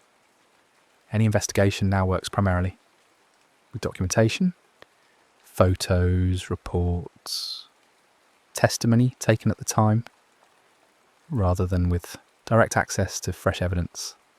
This creates both opportunities and limitations. Documentation can be analysed repeatedly with new techniques and perspectives, but it's also finite, containing only what was recorded at the time, limited by the technology and understanding of 1959. Modern forensic methods might be able to determine things from evidence that weren't determinable in 1959, but only if that evidence still exists and has been preserved adequately. Some has been, some hasn't. Some was never collected in the first place because investigators at the time didn't know it might be relevant, because the case seemed to have sufficient explanation already, because resources were limited, because the understanding of what questions to ask was shaped by the knowledge and assumptions of that era. This is always the challenge with historical cases. We can't go back and collect evidence that wasn't collected. We can't ask questions that weren't asked. We can't apply techniques that didn't exist. We work with what's available, and we accept that this places inherent limits on how much can be learned. Sometimes those limits are frustrating. Sometimes they mean cases remain permanently unsolved, not because the answer is exotic, but because the evidence needed to confirm the ordinary explanation simply doesn't exist. The Dyatlov Pass incident will likely remain in this category. A case where we can rule out certain explanations with confidence, where we can construct plausible scenarios that account for most of the evidence, where we understand the general category of what happened. A group died in winter mountains after leaving their tent under circumstances that suggest urgency and result in exposure to lethal cold, but where we cannot determine with certainty the specific trigger, the exact sequence, the precise cause and effect chain that connects preparation to disaster. This is uncomfortable because it means accepting that history contains permanent ambiguities, that some events will be remembered more for their questions than for their answers, that the passage of time doesn't always bring clarity. We like to think that mysteries eventually get solved, that persistence and improved technology and fresh perspectives will eventually crack even the most difficult cases. Sometimes that's true. Sometimes new evidence emerges or old evidence gets reanalyzed with better tools, or someone comes forward with information they previously withheld, and suddenly a case that seemed permanently mysterious resolves into clear explanation. But sometimes the evidence just isn't sufficient. Sometimes the key information was lost immediately, never recorded, never observable in the first place. Sometimes the truth died with the people involved. Sometimes the physical processes that would explain what happened left no traces that survived to be found. Sometimes the mystery persists, not because the explanation is extraordinary, but because the ordinary explanation can't be proven without evidence that no longer exists. The mind struggles with this. We want pattern, we want meaning, we want the dots to connect. When they don't, we feel a kind of cognitive dissonance, a discomfort that pushes us to invent connections, to fill gaps with speculation, to prefer dramatic explanations over accepting that we simply don't have enough information to be certain. This is why conspiracy theories flourish around cases like this. Not because the evidence points toward conspiracy, but because conspiracy provides a kind of narrative satisfaction that we don't know doesn't provide. It's actually more frightening to accept that 9 experienced hikers died in circumstances that remain partially unexplained than to imagine they were killed by something specific and extraordinary. The extraordinary explanation contains the threat. There's a thing, and the thing is dangerous, but the thing is at least knowable, even if unknown. The acknowledgement of permanent ambiguity is scarier because it suggests the world itself is less knowable than we'd like, that competence and preparation don't guarantee safety in a universe that doesn't always leave behind explanatory evidence. This isn't nihilism or despair. It's just honesty about the limits of knowledge, about the relationship between human minds seeking meaning and a physical universe that doesn't organise itself for our comprehension. Most of the time, we can explain what happens. Cause and effect are clear. Investigations produce answers. Mysteries resolve, but not always. And the cases that don't resolve serve as reminders that our knowledge is contingent, that it depends on evidence being available and sufficient, that sometimes the honest answer to what happened is we can make educated guesses, but we can't be certain. Learning to sit with that uncertainty without immediately trying to resolve it into false certainty is a useful skill, though not an easy one to develop. It requires tolerating discomfort, accepting that the story doesn't have the ending we want, resisting the temptation to create explanations that feel satisfying but aren't supported by evidence. It means being comfortable saying I don't know and leaving it at that, rather than filling the gap with speculation dressed up as conclusion. The Dyatlov Pass incident offers practice in exactly this uncomfortable skill. The case has been investigated, analysed, theorised about, and debated for decades. Good work has been done by serious researchers. Some explanations have been eliminated. Some have been supported. The general outlines of what happened are clear, but the specific trigger, the exact sequence, the precise reason why these particular people died in this particular way, on this particular night, remains uncertain. And it's possible, likely even, that it will remain uncertain permanently. This doesn't mean investigation should stop or that asking questions is pointless. New information could still emerge. Better analysis of existing evidence might still yield insights. The pursuit of understanding has value even when complete understanding isn't achievable. But it does mean tempering expectations, acknowledging that some historical questions will remain permanently in the territory between definitely explained and completely inexplicable.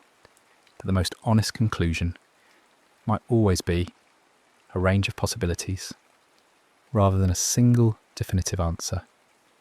The 9 people who died in February 1959 didn't get to know what happened to them, didn't get to understand the full sequence of events that led to their deaths.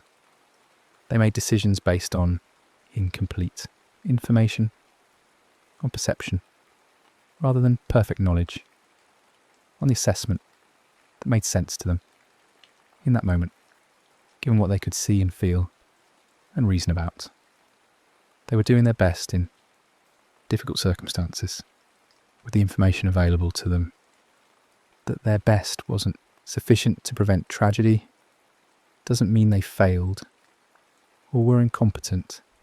It means they encountered conditions that exceeded their ability to manage them successfully. This could happen to anyone in extreme environments. That's part of what makes the case unsettling. It's not a story about people being reckless or stupid. It's a story about people being human, making choices that seemed reasonable at the time, encountering an outcome they couldn't predict or prevent. The randomness of it, the way it seems like it shouldn't have happened to people who were doing things right, threatens the comfortable narrative we tell ourselves about control and safety and the rewards of competence. We want to believe that if we're careful, if we're prepared, if we're skilled, we'll be safe. And most of the time, that's true. Competence and preparation dramatically reduce risk, but they don't eliminate it. There's always a remainder, a probability, however small, that things can go wrong despite doing everything right. Most of us never encounter that remainder. The 9 people in the Dyatlov group did. Because we can't fully explain exactly how and why, we're forced to confront the reality that competence is a protection, but not a guarantee, that the universe doesn't promise safety to those who deserve it. This is an adult truth, the kind of thing children don't yet understand, because they still believe in just world theories, where good things happen to good people and bad things happen to bad people. Maturity includes recognizing that the universe doesn't operate according to moral logic, that tragedy can strike without regard for fairness or deservingness, that there isn't always someone or something to blame when things go wrong. Sometimes terrible things happen to capable people who made reasonable choices, and the explanation is more about probability and circumstances than about fault or failure. The Dyatlov incident sits in that uncomfortable space. 9 people died, and it wasn't because they were reckless. It was because they encountered conditions, environmental, psychological, circumstantial, that combined in a way that overwhelmed their ability to respond effectively. We can't say exactly what those conditions were with certainty.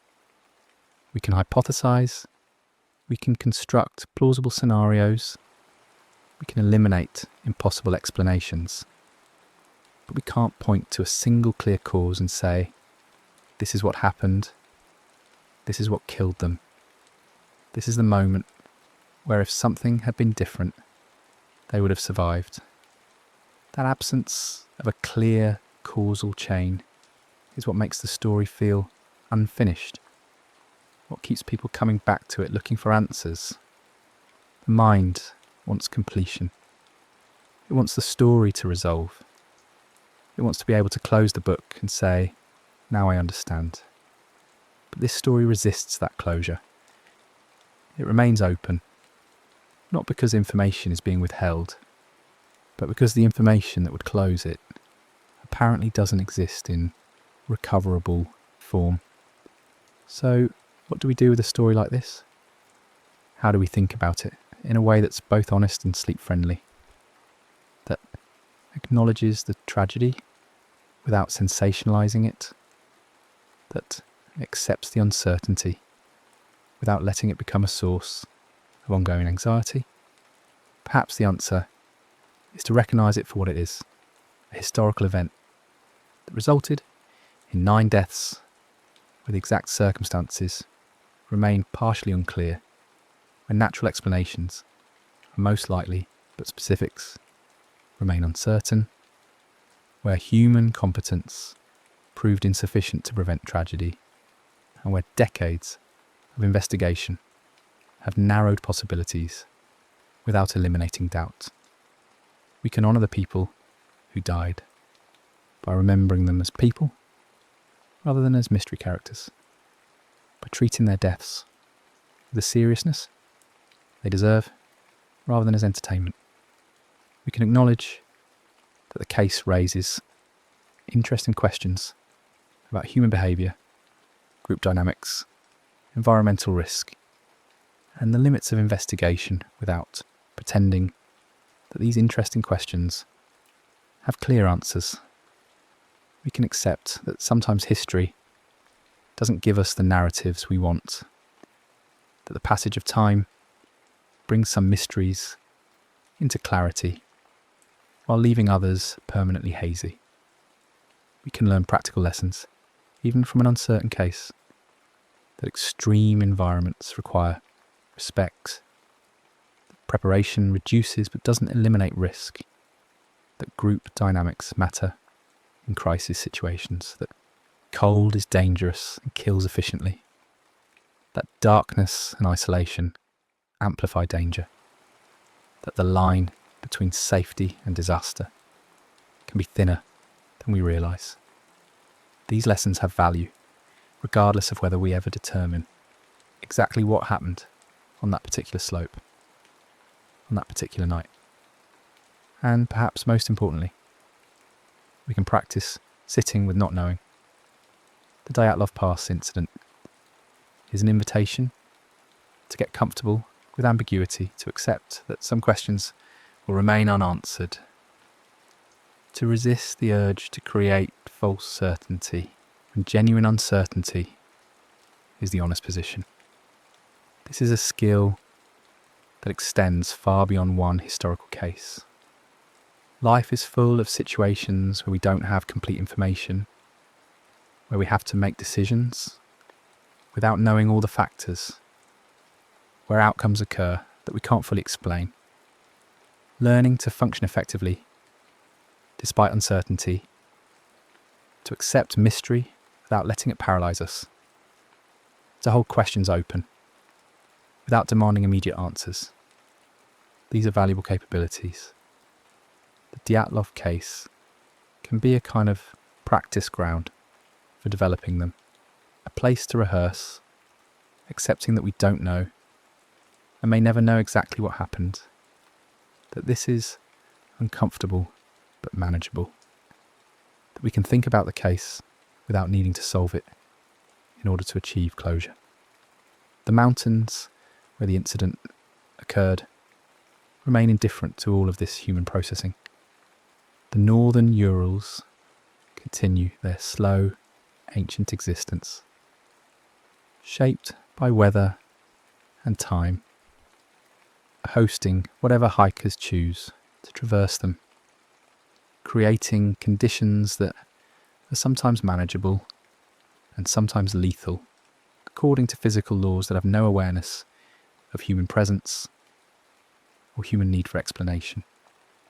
The landscape doesn't remember the 9 people who died there.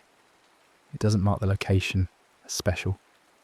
It simply continues being mountains, doing what mountains do, as neutral and uncaring as it was in 1959, as it will be centuries from now. That neutrality is part of what makes the story both frightening and oddly comforting. The mountains aren't malicious. They didn't choose to kill anyone. They don't have intention or awareness of us. They're just physical systems operating according to physics, creating conditions, responding to weather, existing in time and space without regard for the human meanings we project onto them.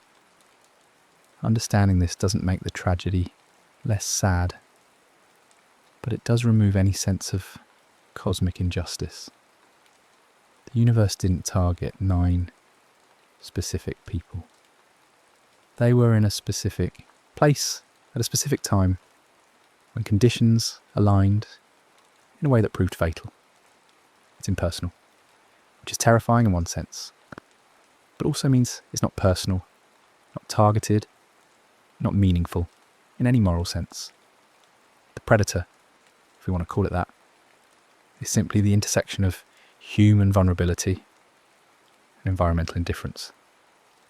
We're fragile creatures operating in conditions that can kill us. We've developed tools and knowledge and social structures that protect us most of the time, that give us the illusion of being separate from and superior to the natural world. But we're still vulnerable, still dependent on maintaining very specific conditions to survive, still subject to physical laws that don't bend for our convenience. When those protections fail, when we're exposed to conditions our bodies can't handle, nature doesn't need to be actively hostile to be lethal. It just needs to be itself. This is the real lesson of the Dyatlov Pass incident. Beyond the specific unanswered questions about what happened that night, the lesson is about humility, about accepting our place in a universe that's larger and more indifferent than we're comfortable acknowledging, about respecting the power of natural systems, even when we have the technology and knowledge to manage them most of the time. The lesson is that competence matters, and preparation matters, and experience matters, but they're all strategies for reducing risk rather than eliminating it. And there's always a remainder of uncertainty that we can't plan away. None of this provides the clean narrative ending we might want. The story doesn't resolve into a clear explanation. The mystery doesn't crack open to reveal obvious answers. The case remains what it's always been, a tragedy with uncertain, specific causes, where 9 people died in circumstances that history has been unable to fully reconstruct, despite decades of investigation. That's uncomfortable. It violates our sense of how stories should work. It leaves us without the closure that usually comes from understanding what happened and why. But maybe that discomfort is valuable. Maybe the Dyatlov Pass incident serves us best not by eventually getting solved, but by remaining unsolved, by continuing to pose questions that don't have clear answers, by reminding us that the universe doesn't always organise itself for our comprehension. Maybe the gift of the case is precisely the practice it gives us in sitting with not knowing, in accepting ambiguity, in resisting the urge to create false certainty when honest uncertainty is the more accurate position. The 9 people who died deserve to be remembered as more than a mystery. They were individuals with full lives, with connections and aspirations and ordinary human complexity. They died young, in circumstances that were probably frightening and certainly tragic.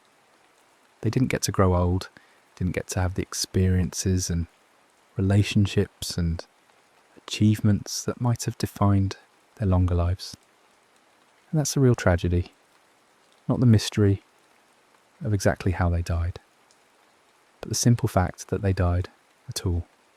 That 9 human stories ended decades before they should have.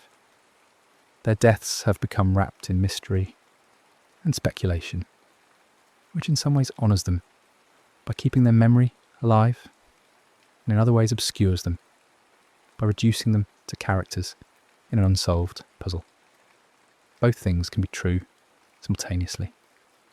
The mystery gives them a kind of immortality, ensuring they're remembered long after most people who died in hiking accidents have been forgotten. But it also means they're remembered primarily for how they died rather than for how they lived, which is a double-edged kind of remembrance. If we approach the case with respect, if we hold both the interesting questions and the human tragedy in mind simultaneously, if we avoid sensationalising while still acknowledging the genuine puzzles, maybe we can find a way to think about it that honours the dead while satisfying our intellectual curiosity about what happened. We can investigate without being ghoulish. We can theorise without being disrespectful. We can accept uncertainty without giving up on understanding. We can hold the questions open while still finding a sense of closure in accepting that some questions may remain permanently open. This is the strange territory the Dyatlov Pass incident occupies, between explained and inexplicable, between tragedy and mystery, between respect for the dead and curiosity about their deaths, between the human need for answers and the universe's indifference to that need. It's an uncomfortable place to be, which is perhaps why the case continues to generate so much discussion and debate. We keep returning to it, keep trying to solve it, keep hoping that maybe this time we'll find the piece of evidence or the insight that makes everything click into place and resolves the uncertainty into clear explanation. That resolution may never come. The case may remain permanently in its current state, mostly explainable in general terms, inexplicable in specific details, surrounded by theories that each account for some evidence while leaving other evidence puzzling. This isn't satisfying. It doesn't give us the narrative closure we want. But it might be the truth. That sometimes the honest answer is we can make educated guesses, but we can't be certain, and that we have to learn to live with that answer, even though it's uncomfortable. The Dyatlov Pass incident is a story about 9 people who went hiking in winter mountains and died in circumstances that remain partially unclear, despite extensive investigation. It's a tragedy. It's a mystery. It's a reminder of human vulnerability and environmental power. It's our practice ground for accepting uncertainty. It's all of these things at once, and maybe that complexity, that refusal to resolve into a single simple narrative, is itself the point. The world is complex. Events have multiple meanings. Some questions don't have clear answers. Learning to sit with that complexity, that ambiguity, that uncertainty, without letting it become a source of ongoing fear or anxiety, is perhaps the most valuable thing the case can teach us. So when we think about those 9 people on that mountain in February 1959, we can hold multiple truths simultaneously. That they were capable and prepared, that something went wrong anyway, that we don't know exactly what, that this is sad and puzzling and uncomfortable, and that it's okay not to have all the answers, that we can set the question down gently without needing to solve it first. That uncertainty is a part of being human and living in a universe that doesn't always explain itself to us. The story doesn't have a clean ending, but maybe that's all right. Maybe we can find a different kind of closure in accepting that not all stories end cleanly, and that this too is part of the human experience, living with questions that don't have answers, with mysteries that remain mysterious, with uncertainties that we learn to carry without letting them overwhelm us.